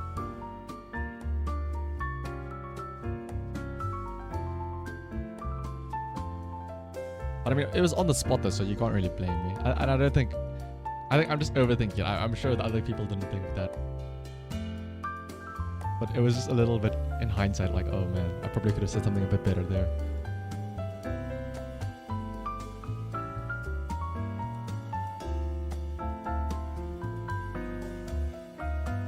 I don't even know if I'm coloring it in properly because...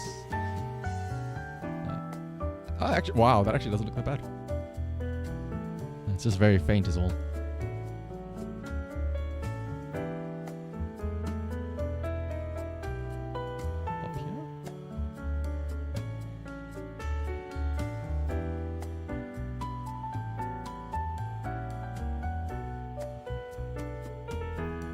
That looks bad. Doesn't look that bad. Then it's just filling in this gap here. And that is very faint, but it makes quite a big difference. Actually, speaking of all of this drawing and stuff like that, I think it was early this week, on Tuesday, maybe? I watched a video of a TED Talk. I don't know why it got recommended to me, because it's not like I watched anything related to it in a while.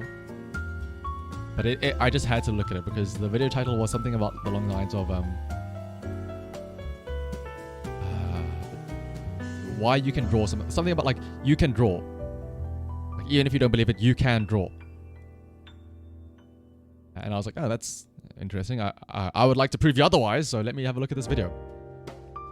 And it was a TED Talk by Graham something, and he started off with like drawing or saying like a lot of people believe that they can't draw. Like, you know, like how many here in this audience think they can draw? And you know, like maybe 2-3 people put their hands up out of like the hundreds that were there.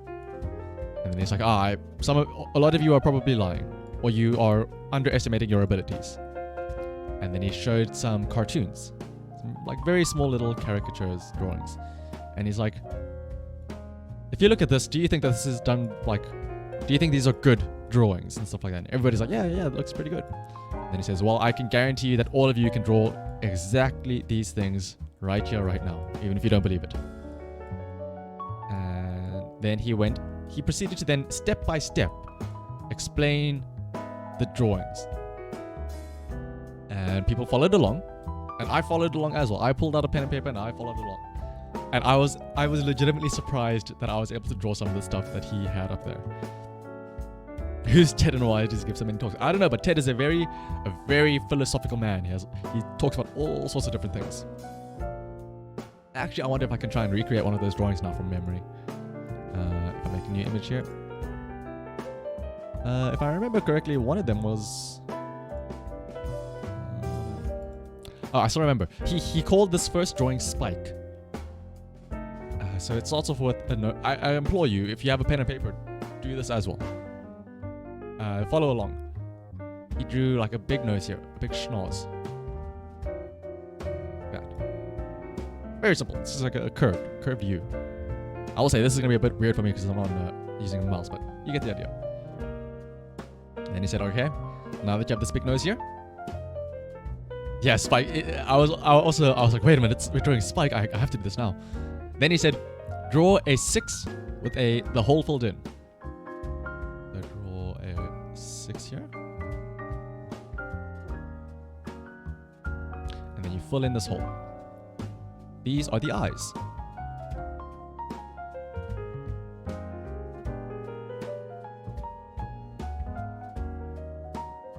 Again, this is looking weird because I'm using a mouse and this.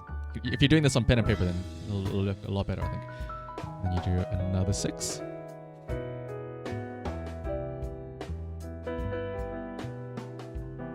fill in the hole. That's the other eye.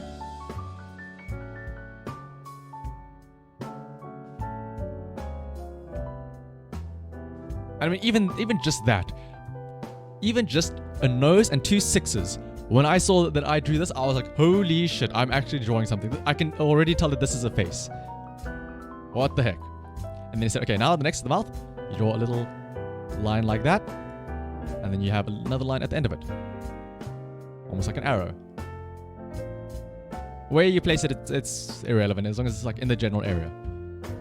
And then next, you do the ear. It's just a simple little, another curve like this, with a line in the middle. Then, for the hair, very simple. Just draw some lines like this. Maybe make it, follow the shape a little bit better of like a head, where a head would be.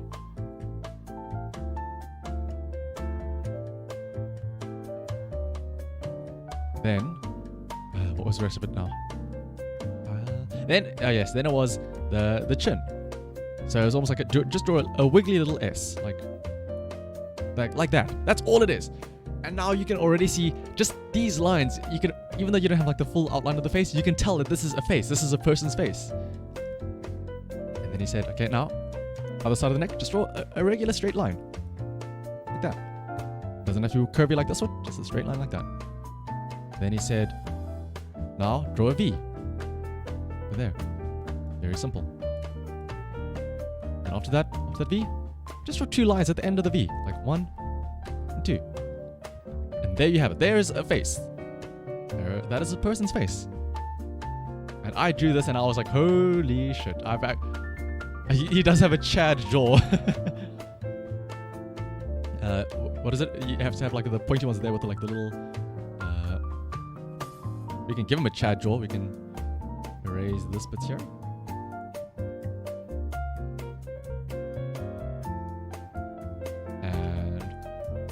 What is it always called? Like a cleft chin. Like that. Now he's a Chad. Little cleft chin there.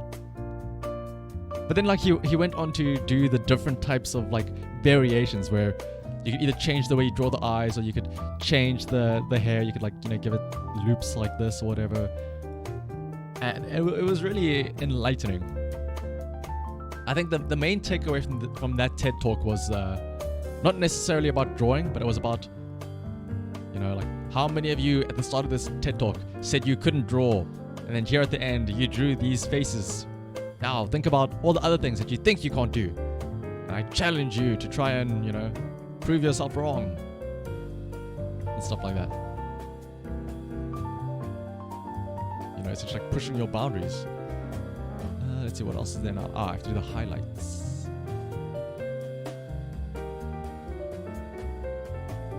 Ooh, so there is the...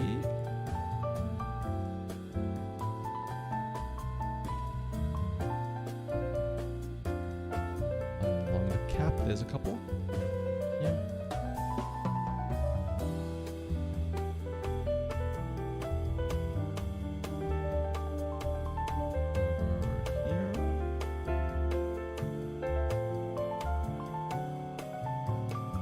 The light.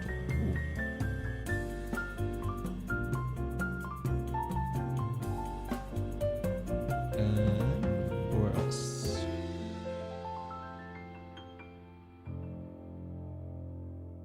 Leave any gaps? Hope not.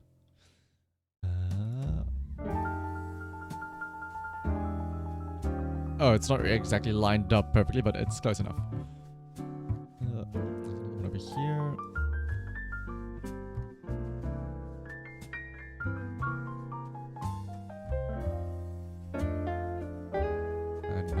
Here at the edge.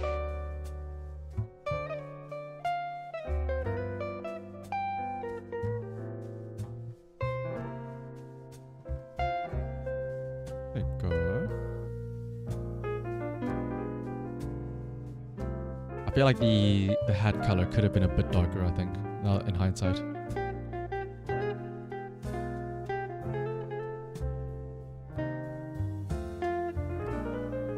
actually see.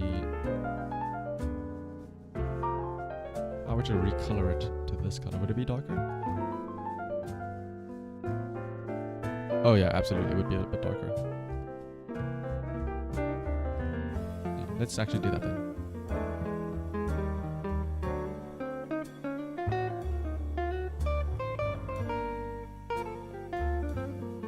Then the highlights will contrast even more.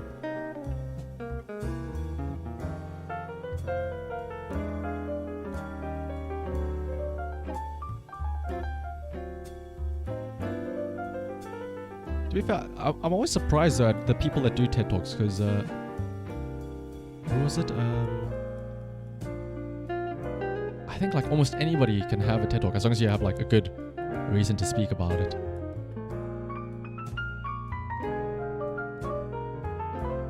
Like I think Mark Rober, the guy that does all that the big fancy science experiment stuff, he's done a TED Talk, I think.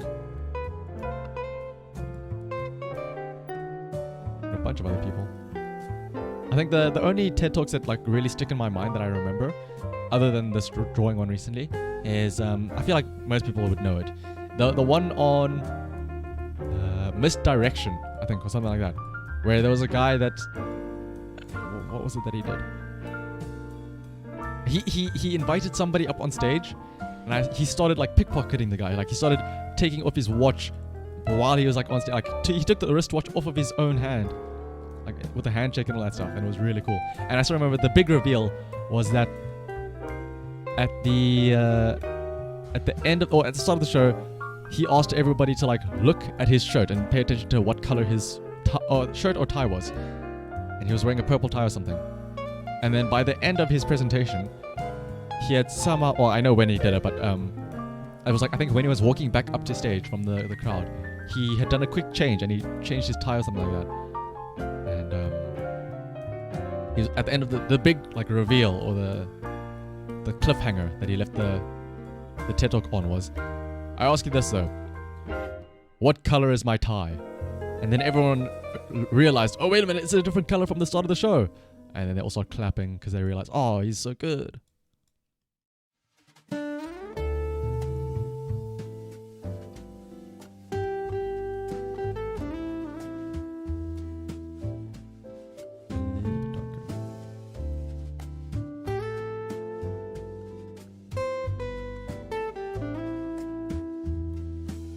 I once again realized in theory I could just bucket tool this. But I think the big issue is that I tried it earlier and it accidentally picks up some of the other colors in there as well, and it changes them too.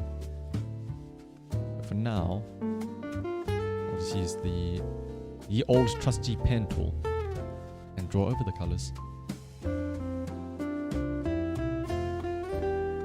I'll say hopefully I can get these, because I want to do two emotes. I want to do this one where I have the gun ready and one where I'm shooting the gun. Hopefully the shooting the gun one is a little bit faster, because I can just use most of these lines over again.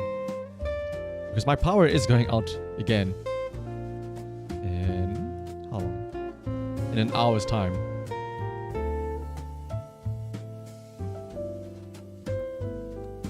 There we go. Now then, highlights up here as well? Yes. Where are the highlights here? The edges.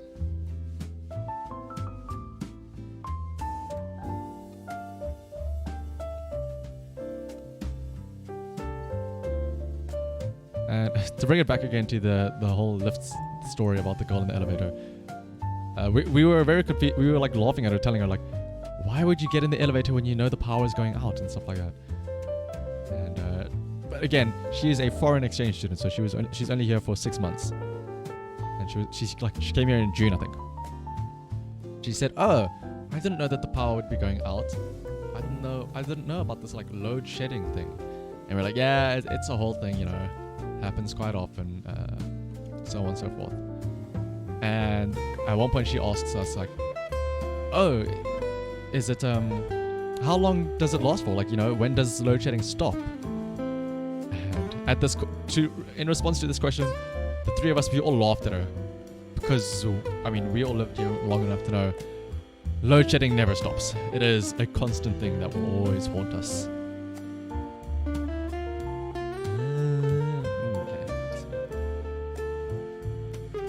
I think we haven't had a single year since like it first started in 2008.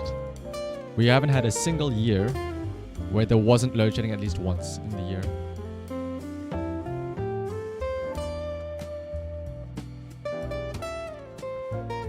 And the worst part is that they really haven't learned any lessons.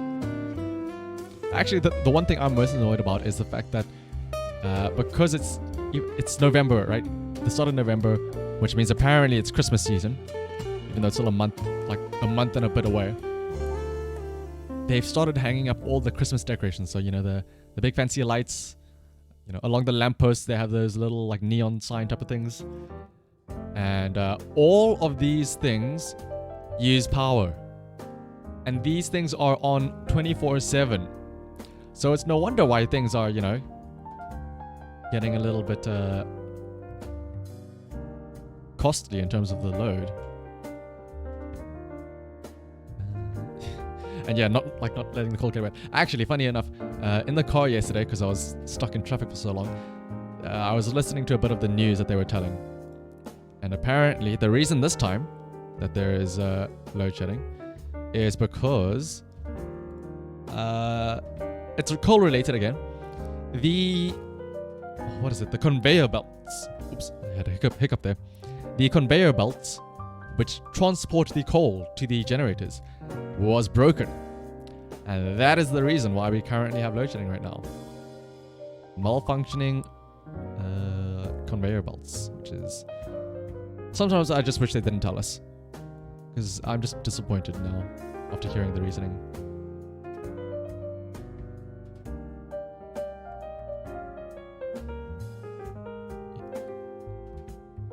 Just shovel it in. I mean, that's what I thought as well. Never gonna give you up.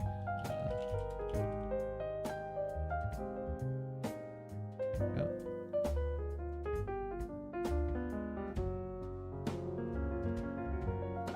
But unfortunately, I think technology is too advanced. Like that type of technology is too advanced for us, apparently. Ooh, wait a minute. These are all a bit too big.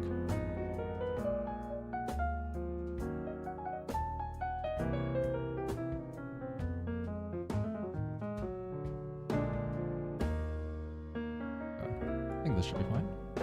Let's see when I do this. Ah, this should be fine. It doesn't have that same type of glisten as it does normally.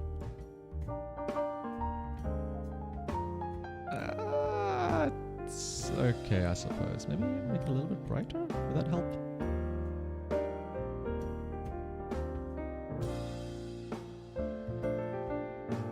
Ah, should be fine. Oh, now the brim also needs a bit of a highlight.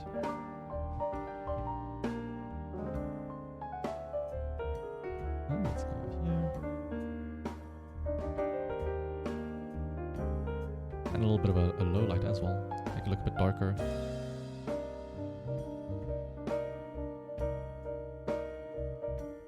The bottom will be a bit darker. The middle is around the same color, and the top is a little bit lighter. Let's see.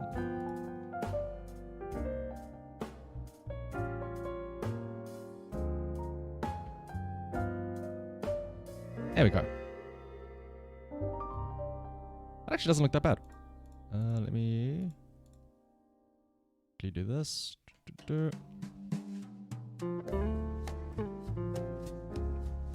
All right, I need to... I always forget I need to actually color in the white space. Let's see. Body color. Oh, but wait, hang on. We could just use the bucket tool, right? And if we select the line work, the magic wand, right? Using the trick that Woozle taught us. Do this. And also this, right? That and that. Oh wait, shift. Then we can use the bucket tool. And this. Now All of it should be white, right? I think there might be a bit of touching up we have to do, but it should be fine. Oh no, that looks fine.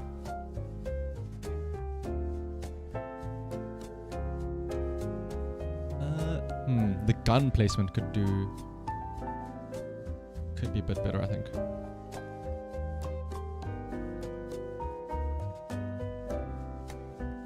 I think that looks better.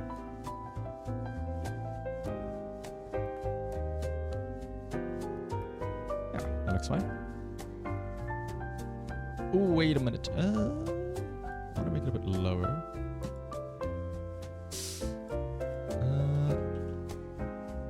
Because when we have the shooting one, I want to have the mouth open, which means that line work. Wait, let me just make a copy of this layer. Line work. Shoot. I want to have like the mouth open, like ah.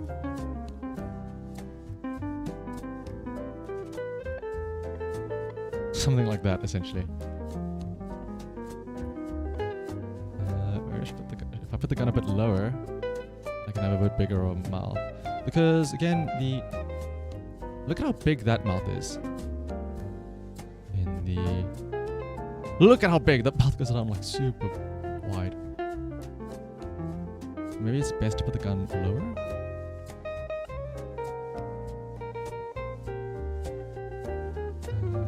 That means though, yeah, that actually should be fine, even if it is lower. Or what if I tilt it a bit more again, make it a bit more horizontal?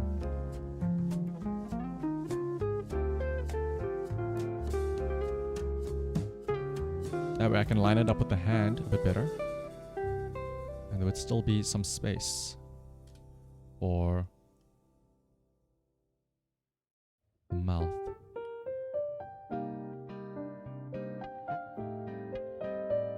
Now we would have and that's exactly it, Spike. Maybe if I do somehow get because we were talking about the TOS stuff, right? And you can't use guns, but technically speaking this will be on better TTV for now, at least until I can unlock more emote slots. But it'd be pretty funny if instead I made a PG-13 version of this emote, and instead of a pistol, I use a squirt gun.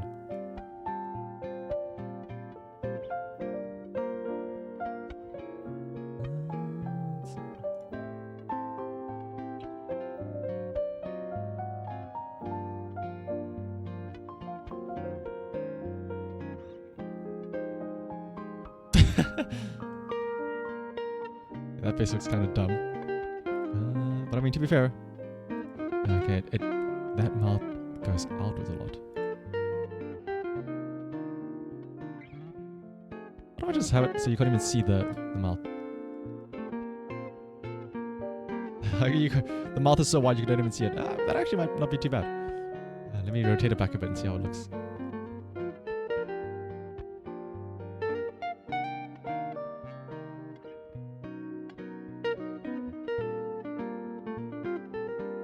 And then obviously we can't forget the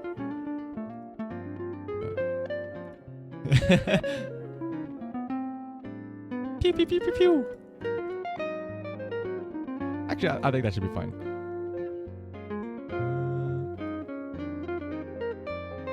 Probably color in this mouth though, right?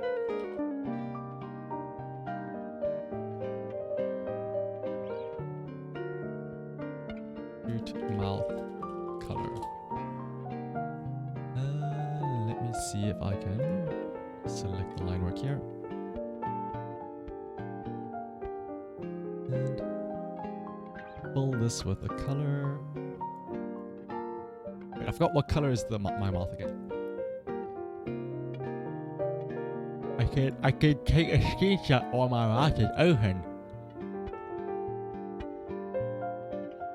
That way, I can now pick the color there. There. Oops. Move there. But Ta-da! And as always, you have to do a little bit of touching up.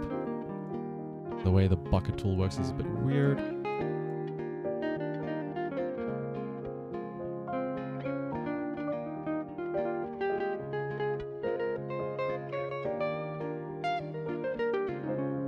There you go.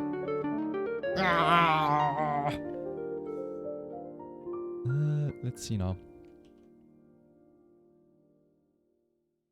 Now we just have to do the shooting sound effects, or the effects. But let me first group up these layers here. They need to be grouped up a bit better. So we have the body color, that's consistent. Don't you just love organizing things? I'll just say this common group. The body color is common. The hat color is common. Hat highlights are common. Oops. The metal highlights are common.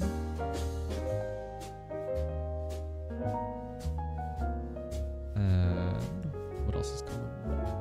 So then the two different groups would be the shooting and the weighting. So let's name this group shoot. And so the line work and the color should go to that group. And this group is called weighting, yes. So in theory, if we hide shoot, we'll have the regular weighting. And then pow, pow, pow. Now we just need to add like the... Actually, can I just steal this?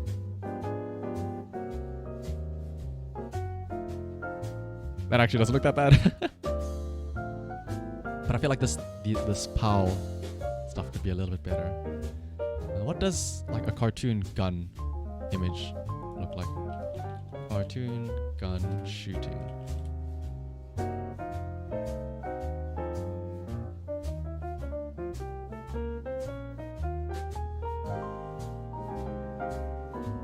Let's start. Okay, so there's a bit of red at the end, so I should have a little bit extra.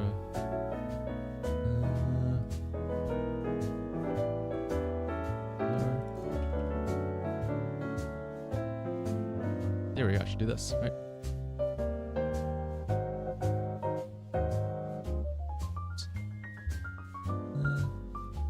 Let me put this back as well. Give myself some space.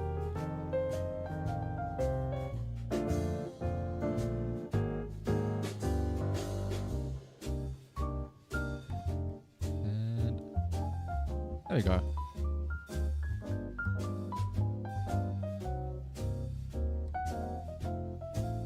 It's a bit too big on the end there.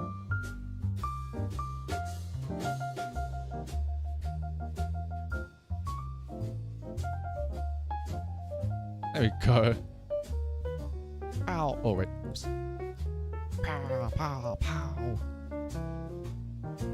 Also, let's also do the outline that we always have.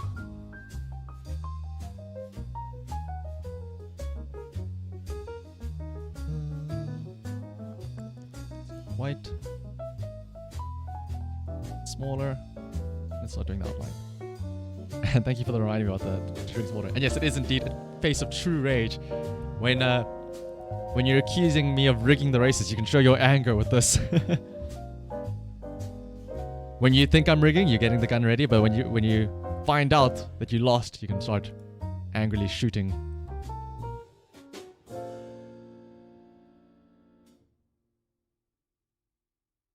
So let's go ahead and outline this. Oh. What? Oh. Outline.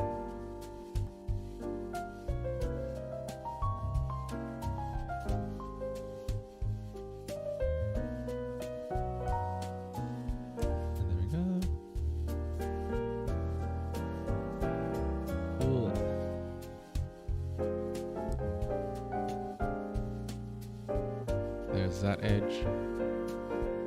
Should I have? That should be fine.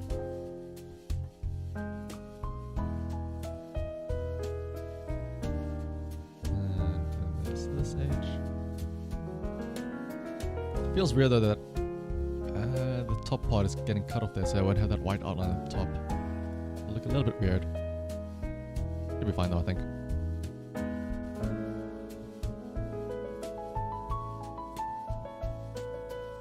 That one. There's the other one.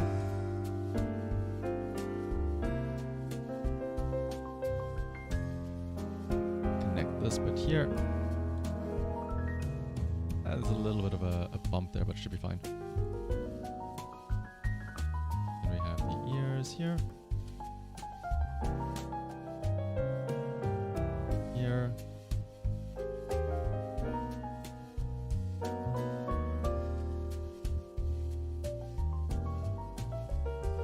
Oh, by the way, Spike, I think you probably just missed it as well. We technically drew some fan art of you, I assume. Or at least we drew fan art of a Spike.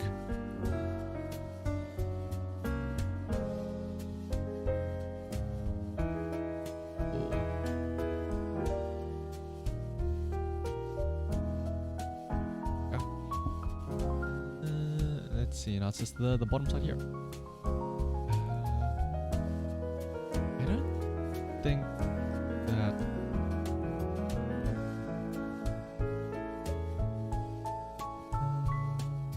Check the what? I mean, it was a very simple drawing. I can do it right now again. Let me quickly though first figure out... There's a bit of a drop shadow from this gun. I don't know if I should keep it or not.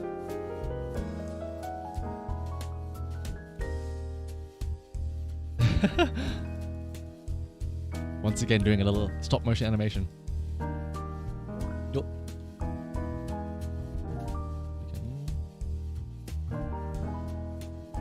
Wait, how do I? Oh wait, I can toggle visibility. There we go. But the drawing was very simple. It was this. It was. I learned how to do it from TED Talk. It wasn't actually obvious Spike, but it was the guy doing the presentation. He named this character Spike. Yeah. Start off with a big nose here. Got a 6 here. It's gonna be a little bit scuffed because it's I'm doing a lot faster than earlier. You fill these in with black. Black. Mouth. Ear. Looks a bit like an elf because of how pointy the ear is. Then you have the hair here. You have the Chad jaw here. The line there, a V, and then the 2 sleeves. And he called this character Spike in the TED Talk. I forget what other things he drew. He drew something where like the glasses were something like this. Whoops. I think he had glasses like this.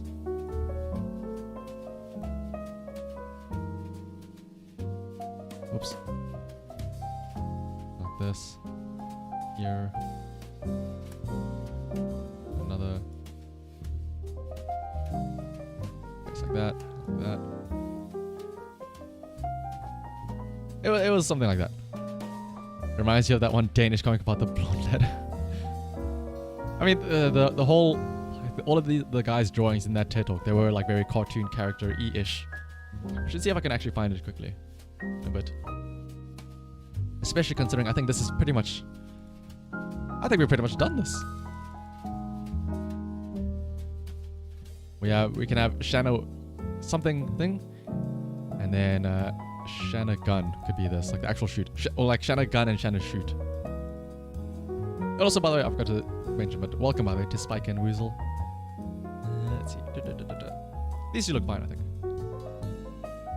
Let me actually see that quickly if I can find. YouTube TED Talk draw. Oh, Shanna bang. That's a good idea, Weasel. Oh, here I found the video. Why people believe they can't draw and how to prove they can. Let me see if I can actually bring that up on screen.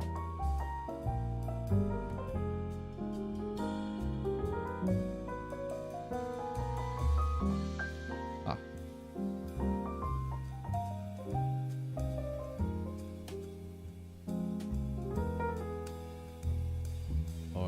do this. Hang on. Kind of squeeze this into the window properly. There we go. Pause the music.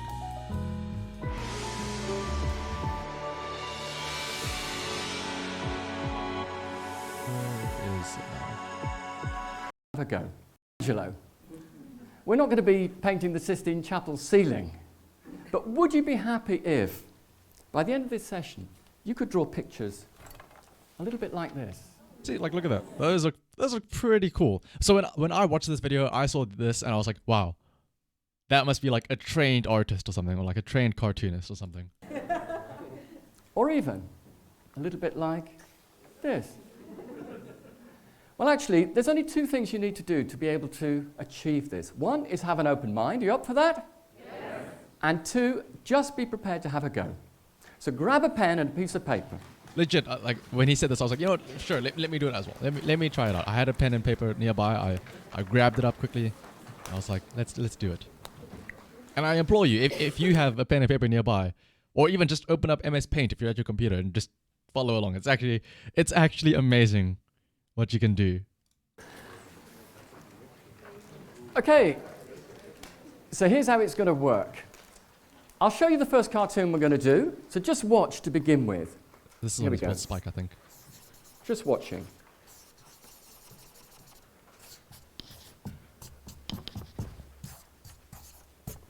That's going to be our first cartoon.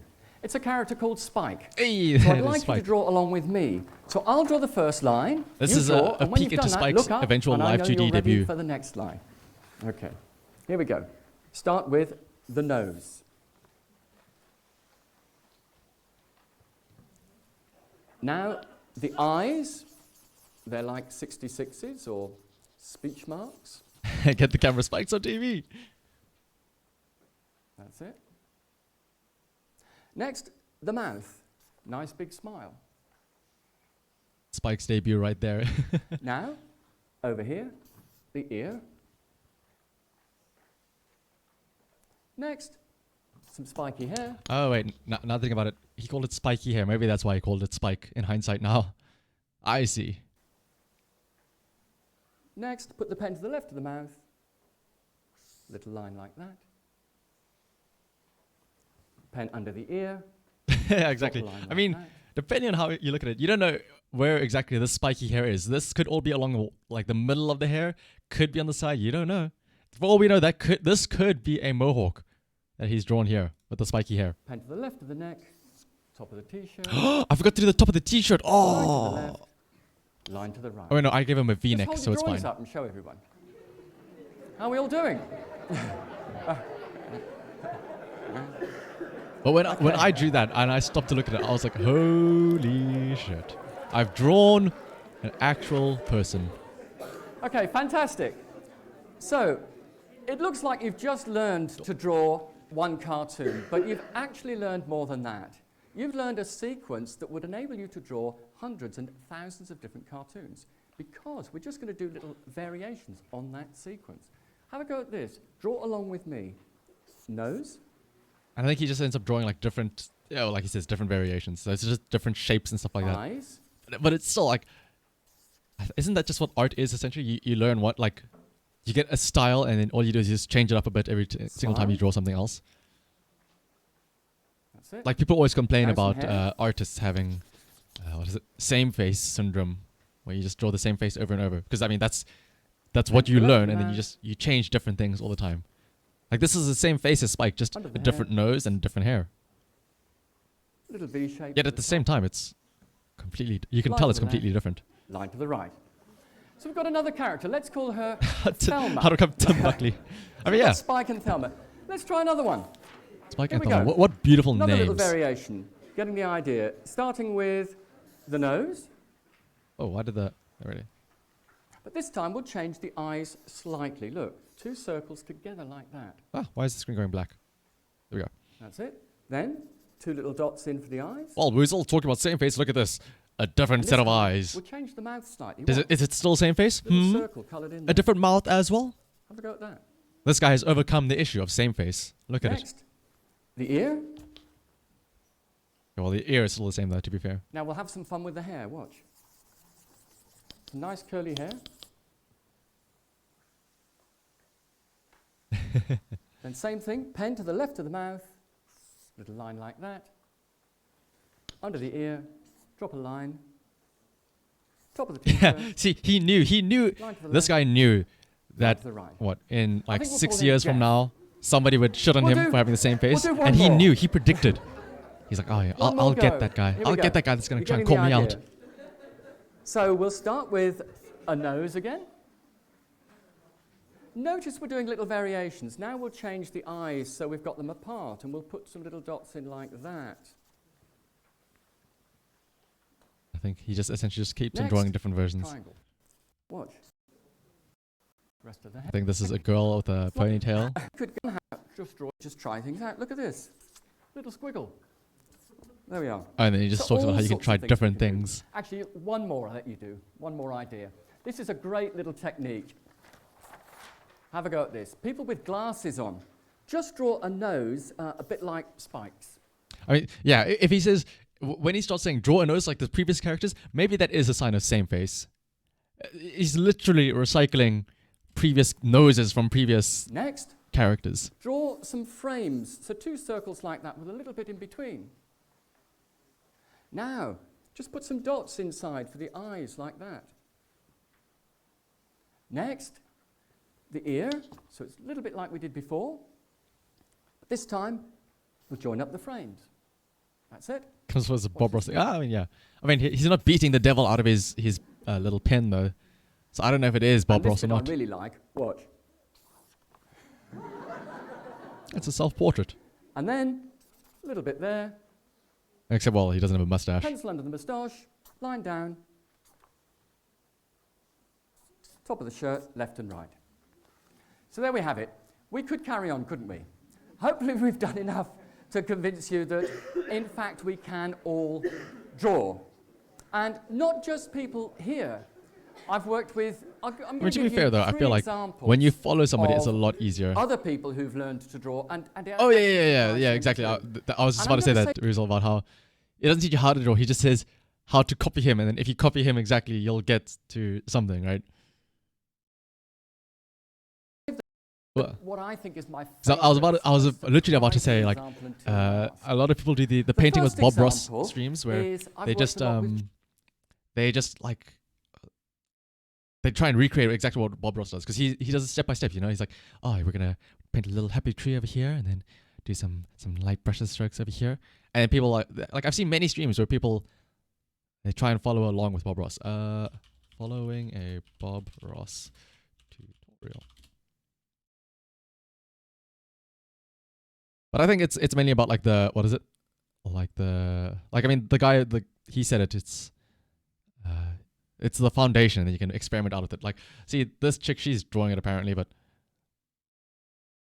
it's just copying the Bob Ross tutorial, right? I don't know. Wherever you want it. But if you ask her, okay, but now draw something yourself, then Drop it in. I thought I was done with the snow. He's still going. He's still going with the snow. Our little shadow back here. and Bob Ross is so wholesome though. Actually, let's have a look at a Bob Ross video. Secluded Bridge, Season 10, Episode 4. Hi, welcome back. Glad you could join me today. Today I thought we'd do a fantastic little painting, maybe it's deep in the woods and it's very dark and misty, and I think you'll enjoy it. So let's start out and have them graphically run all the colors across the screen that you need to paint along with me, and they'll come across in the same order as I have them on the palette, starting with the white and working around. You love what you While build. they're doing that, He doesn't let's MS go Paint. Oh my god. I have Again, the MS Paint, people that do stuff in MS Paint are crazy. Oh, somebody brought it up in the previous stream about that like rabbit hole, like the unknown unicorn or something like that, and it's like a webcomic that was done entirely in MS Paint. I think it was or a MS Paint similar thing. Was it unknown unicorn? Oh my goodness, where is... actually, I can look it up. I know it was Laser that mentioned it. What was the name of that thing?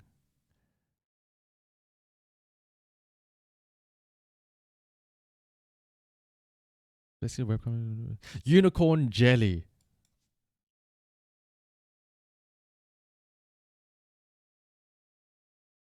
All of this was done in MS Paint. Well, not MS Paint, but something similar, I think, if I remember correctly.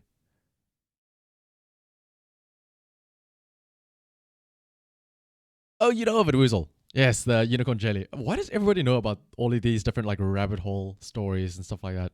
But yeah, this wasn't done in necessarily MS Paint, but it was done in something similar, like a paint application. We were talking about it, and like this is like a whole, like, apparently she came up with her own physics and like laws and theories and stuff like that to describe what happens in the universe, and she even has like a sequel to it and stuff like that. Actually, we never did get around to reading about this because we were too absorbed in reality on the norm. So I wanted to read a bit about this. Let's turn the background music back on. Unicorn Jelly is a philosophical science fiction manga strip which tells the metaphoric and purposeful story with a definitive beginning and ending, published every weekday at midnight from 2000 to 2003. Yes, why does everybody know about this stuff? It was indeed Pestle Defender Heliotrope. Why have I never heard about these things? Oh, to be fair, I suppose I was still like, I was what, 2000 to 2003? I would have been like a kid. I would have been like 5 years old or something. I'm too young to remember all this stuff. Aren't I like 19? I'm like 23 now. But remember, this is always something I bring up. Because I live in a third world in South Africa, anything that should have happened at a specific year, add like 5 years and that's when it would have like come to our country. Like, for example, internet. I know, like, people always talk about internet happening in the 2000s and stuff like that. I didn't have internet until like the 2010s.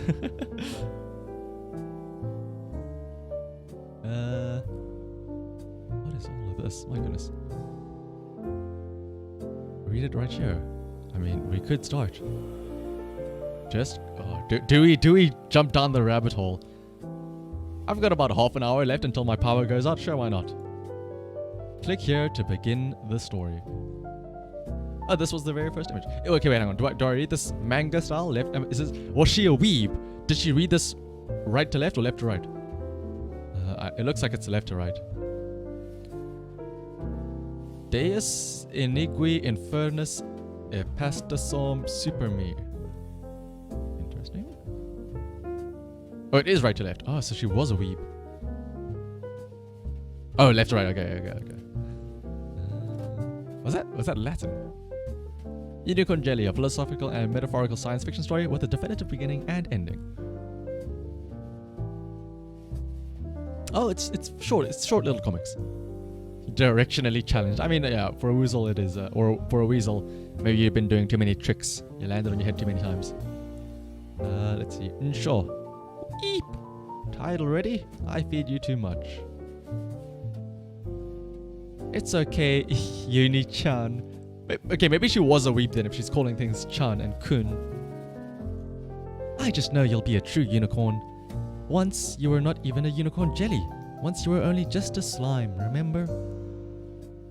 This actually seems... I don't know why in my head, but I thought that this would have been like full-on like comics, you know, like pages and stuff like that. But if it's just little strips like this, like the stuff you see on like the newspaper at the back with all the puzzles and stuff, doesn't seem that bad. Remembrance. Lupiko is reminding Uni. A lowly slime is visited by a majestic unicorn. Everything, it is said, about a unicorn is magical, ineffable. Its horn purifies waters. Where even lost tail hairs fall, blossoms sprout. Unicorn tears can bring back even the long dead. A single bead of unicorn sweat will add a year to any life. Slimes and... oh my goodness, I can already see the panel over there. Slimes and their uppity cousins, the jellies, are the lowest rank of monsters. Disposable, sad, forgettable. Miraculously, nothing less than a holy unicorn now stood over a nameless, wretched ooze. Did this holy vision even know the slime was there?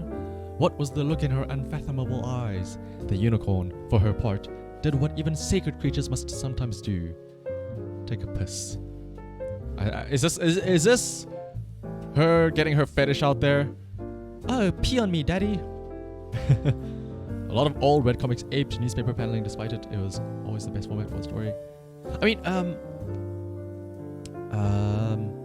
I know when I was growing up, there was comics that I always read. There would always be like Garfield comic strips.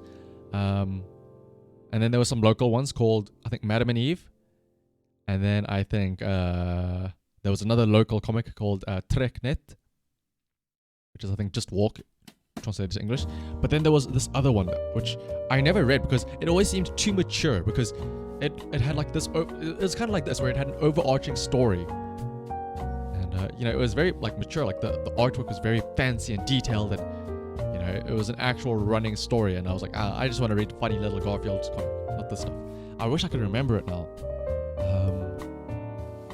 You don't think you've ever seen porn but stuff like Two Kinds is basically fetish stuff.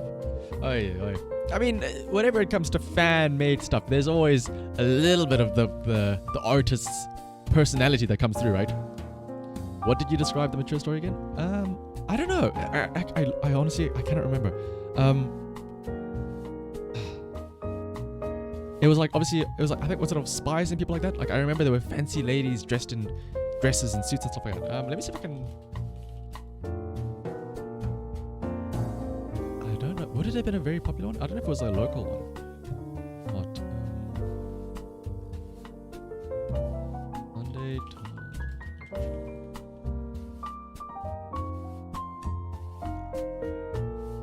I really now want to find out. It's one of those things where it's annoying that it's on the tip of my tongue.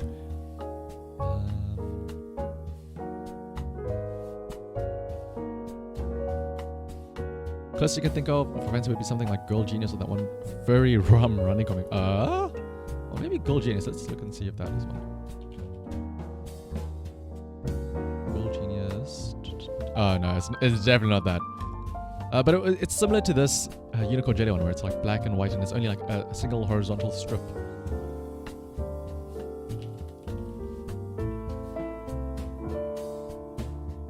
Man, why can I not find it now? Now I'm just on a hunt to find it. And it had like realistic looking images as well, like realistic cartoons. Or realistic drawings rather.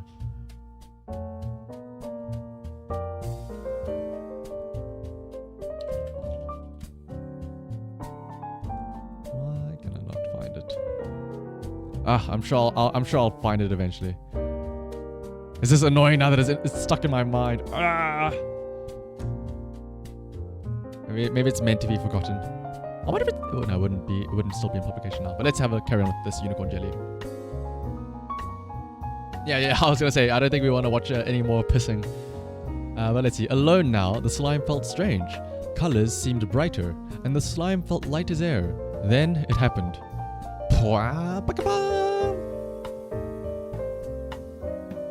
Thanks to a bit of magical chemistry, a lowly slime has been elevated to the status of being a jelly.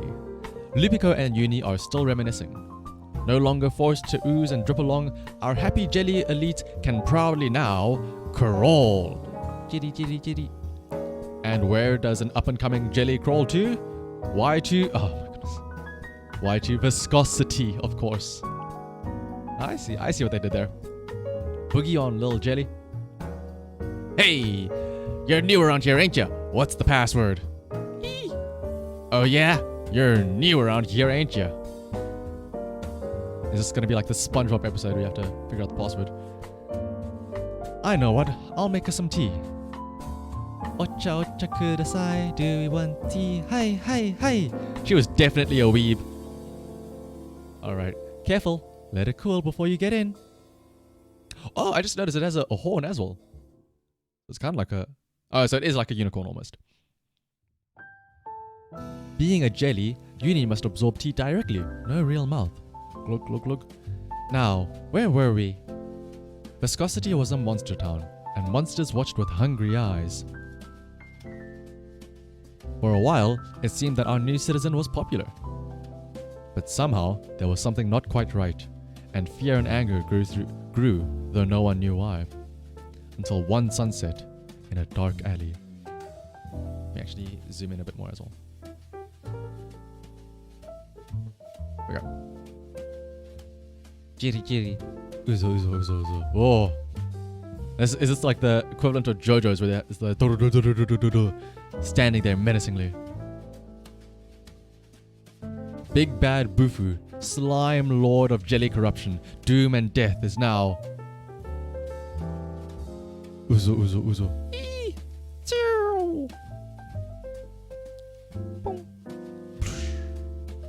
Wait, is he shitting himself? What? Acidic dissolution. That's what slimes and jellies do. Did he just like ejaculate or something? What is happening? What is nobility? What is heroism? Is it the greatness of the strong? Or is it the heart? To strive when hope no longer lives. And therein lies the tale. Is this the how he got a tail? To lance a boil. Pew! Dodging head first, or horn first rather. No more. No more. Big Boss Bufu. We're free! Free! Free! Free! No more! Town? Jitty jitty jitty jitty. Ow town! Ow town! Pew! Jitty jitty. Hang him! Hang it! Kill it! Hang her! Wait, didn't this little uni save them all? And now they want to try and kill him? Out of the jelly pot and into the jam jar. Are they? What is this? A knight, a wizard, and a witch?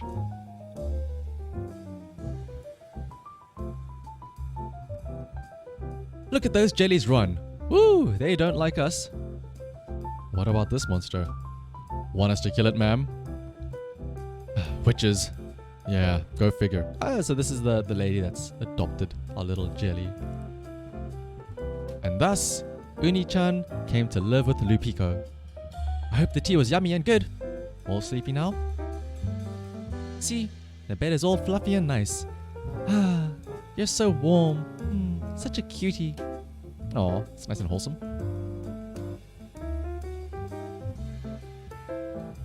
Uni, be more careful, dear.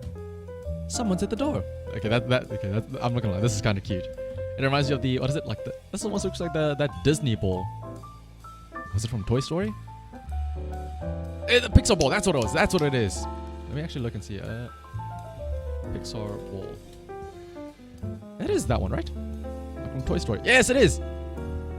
Yes, from Toy Story. I knew it somewhere.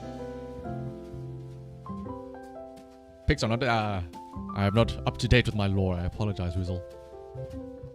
She just lays there slowly, mineralizing. There's Dwomer? So it's clearly a Thormic thing. Even I know is magic when I sees it. So I comes to you, being it's sure a problem for a witch.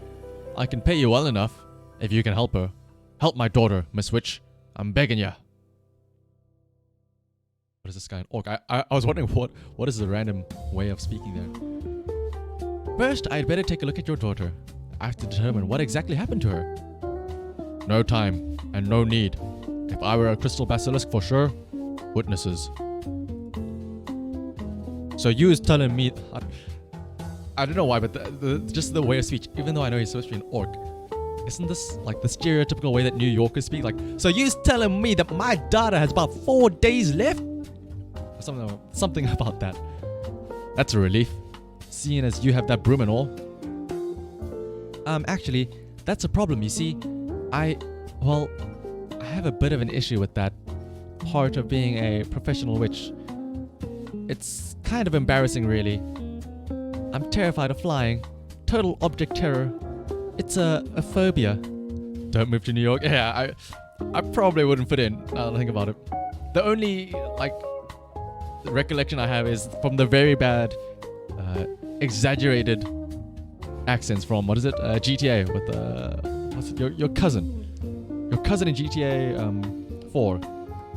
When he always wants to say, "Hey, let's go bowling," stuff like that. Or also from Mafia 2, the fat guy. I can't remember their names. But you probably know who I'm talking about if you've played Mafia 2 or GTA. But yeah, I'll stick to doing the orc voice and not the New Yorker voice. The only cure I know is the blood of the crystal basilisk.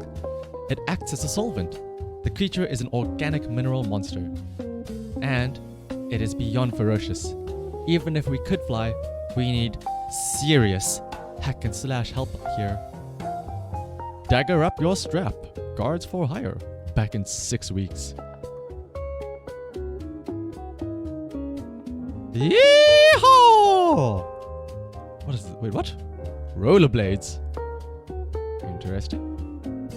Is this like... imagine if in Harry Potter, instead of just using the broomstick, they had rollerblades as well. I would argue that I would make the show or the movies a little bit more interesting. And this does look kind of cute. Having a little slime mounted on top of the broom there. Lucky! This is Crystal Spore. Crystal Basilisk Kaka. Okay, so it's crystal shit. This must be the place. It is a very solitary creature, Uni. Probably the only one within 100 miles. It's terribly dangerous. We have to find it before it finds... Ka-chang! Eee! And once again, the weeb Japanese is coming out here. Itai! Which means ow, or pain. Oh my. I guess that is the crystal basilisk then. Oh, I see, yeah. The little crystal... Wait, is this... I'm just noticing now. Is this Comic Sans? Oh yeah. This really is from the 2000s, isn't it?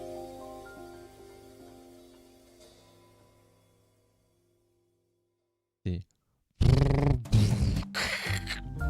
Can't see clearly. Uni, don't pull up. Uni, not up.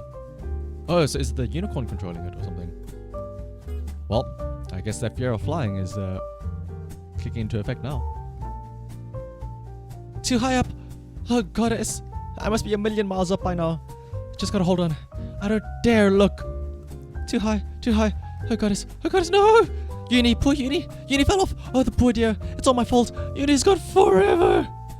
Oh, Uni-chan tumbling end over end, only to splash on the hard ground. Oh, what a cruel fate. I gotta see. Eee! Cute. Oh, that's a cute little tickle. Yeah, it was a different time when I'm surprised that there's no what is it, like Microsoft Word art headings somewhere around here.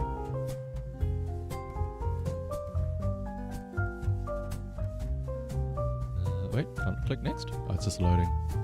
What does it say on the right here? Jennifer Diane... Oh, is this just a credit? Yeah. Jennifer Diane reads Lupa at Otaku... Oh, she's absolutely a weeb. Otaku World? Absolutely. And what is this? Giniko-chan. Is that the name of this or something? Let me actually check. Giniko-chan. At least that's what it says on the right there.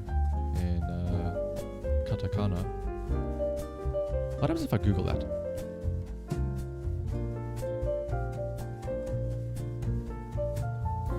Giniko-chan. Oh, it's a smiley face? Like, let me actually show you guys. If we search here. Oops. Giniko. Yeah, this is the same. It's just a smiley face.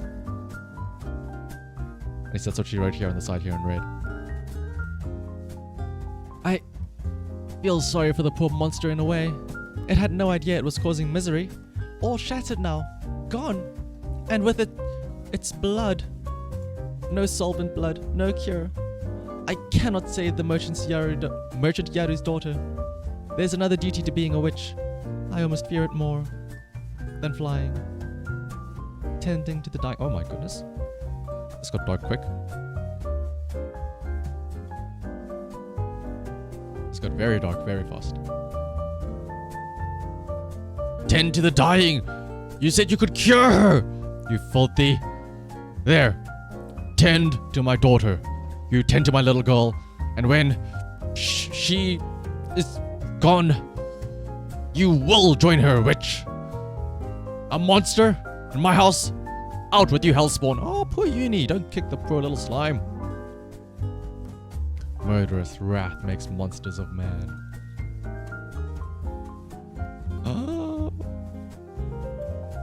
Poor little... Oh, wait a minute. If this little jelly is like a unicorn, won't its tears also be able to cure or heal the most undead? I remember that from the lore. Oh, wait. Is it... what? Oh, okay, yes. So it's stabbing her, but it's injecting her with something as well. I'm learning the lore. Oh, Yuni-chan, what have you done? I mean, yeah, that does not look like a very good scene. Left her bloody and bruised. You let that monster into my house? You let it impale my daughter? This is what you do? You will not see the morning. Daddy? Oh, why do I have to say it like that? Oh, goodness. I hope that she doesn't refer to Daddy too often.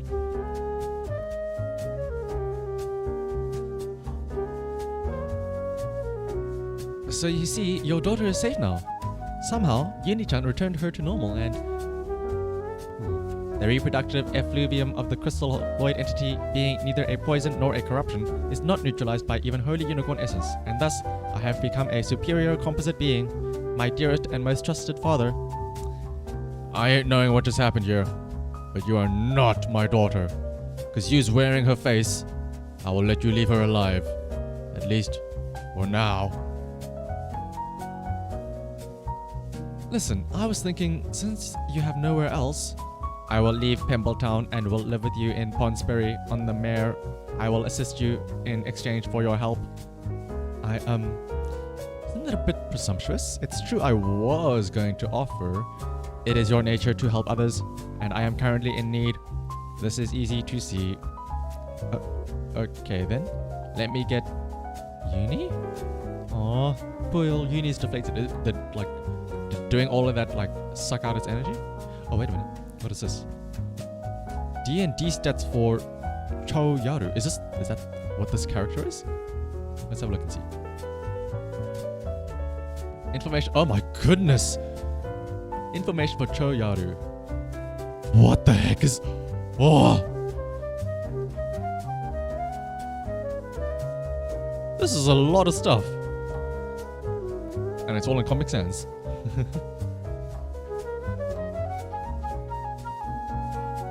Do they have D&D stats for everybody? Wait, I feel like this is an important thing to check. Oh, okay. Okay,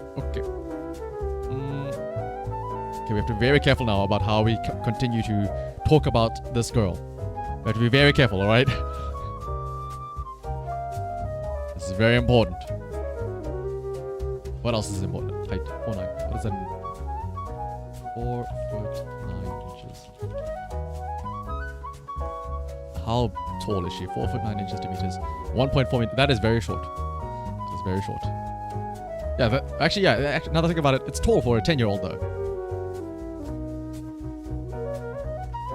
Okay, she's maxed out on intelligence and wisdom. Is not very strong. Doesn't have much constitution. Feats, perfect memory, information processing, skills, what is it? Is this like her report card? Math 5, physics 2, biology 3, chemistry 3, archaeology 1. But yeah, she seems to be the super smart, but not exactly the strongest out there. Plus 12, my goodness. Magical abilities, none. Weapons, none. Items, simple dress, Krulix crystal fiber shoes. Languages, Talkrill and Talkrillic script. Don't tell me that she invented a whole language with actual translations and stuff just for this comic. Don't tell me that she actually has a...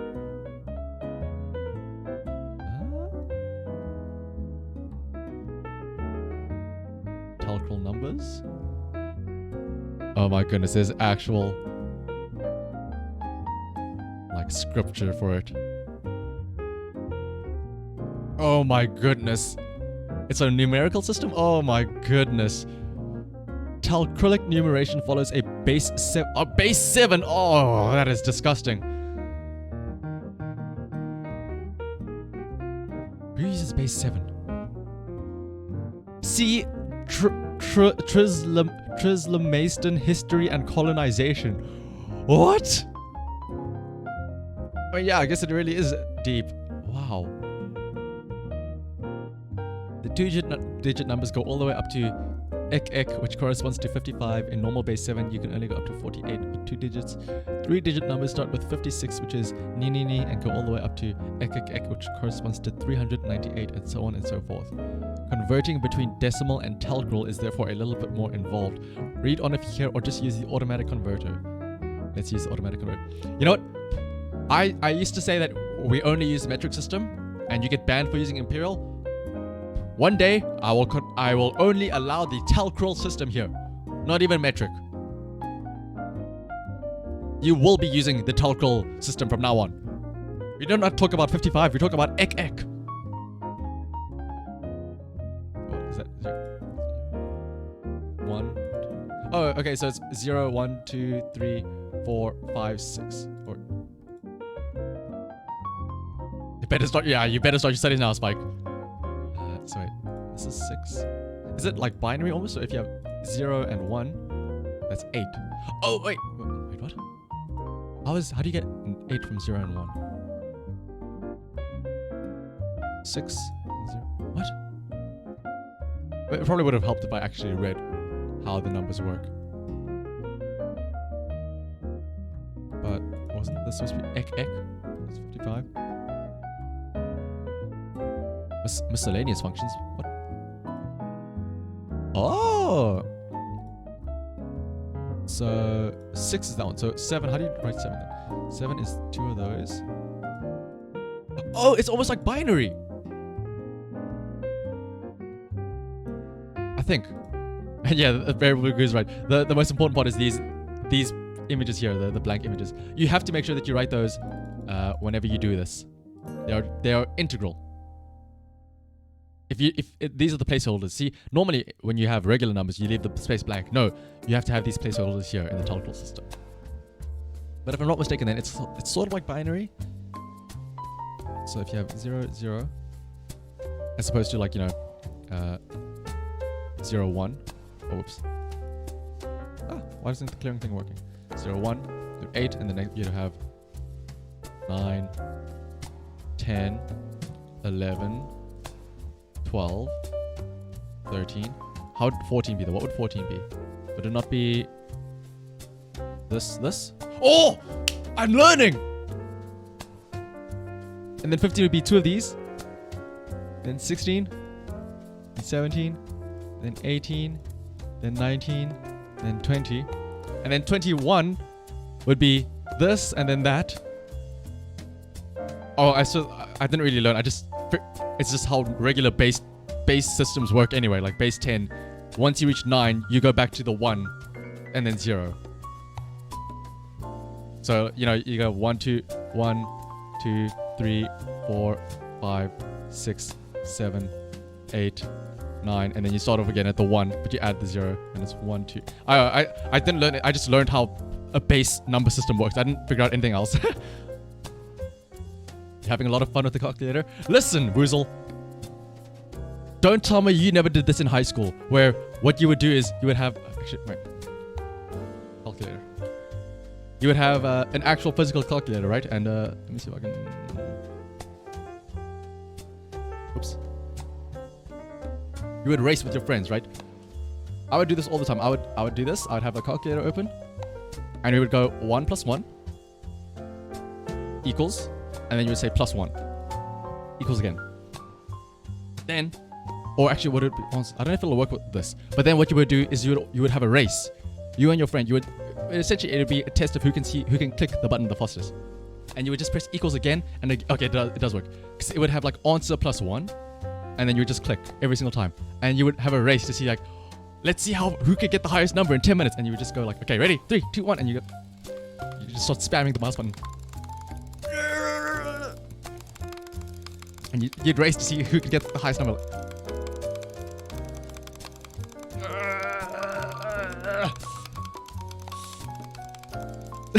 Poor Woozle. Friends, yes. Haha, haha.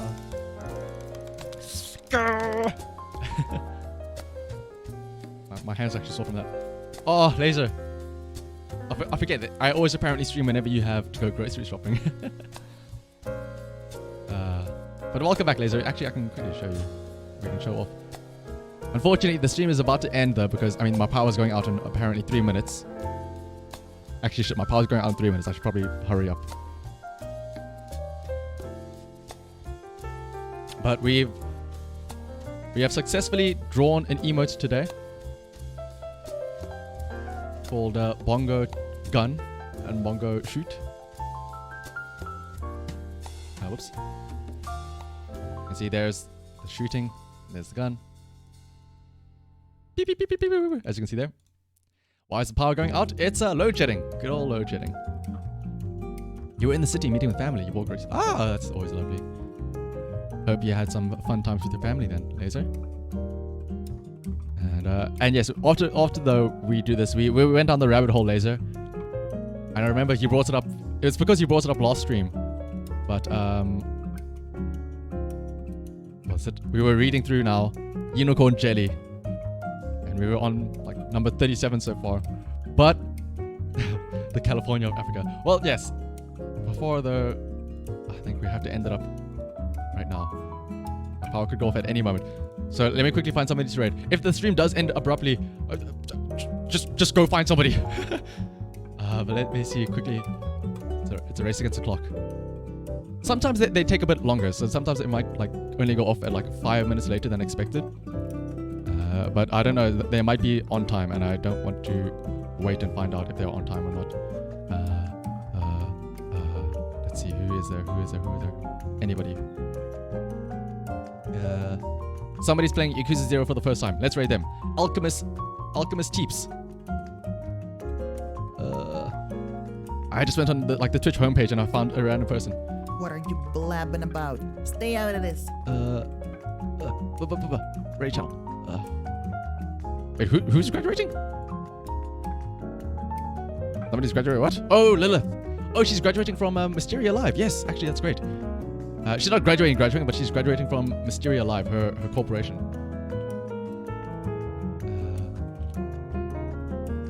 She'll still be around, but it's just that she won't be part of her corporation. Or her group, rather. So quickly. Yeah, she's just leaving corporate. She's going full indie. So let's go and help her celebrate. Thanks everybody for showing up. I'll see you tomorrow for the horse races before my power goes out. Bye-bye.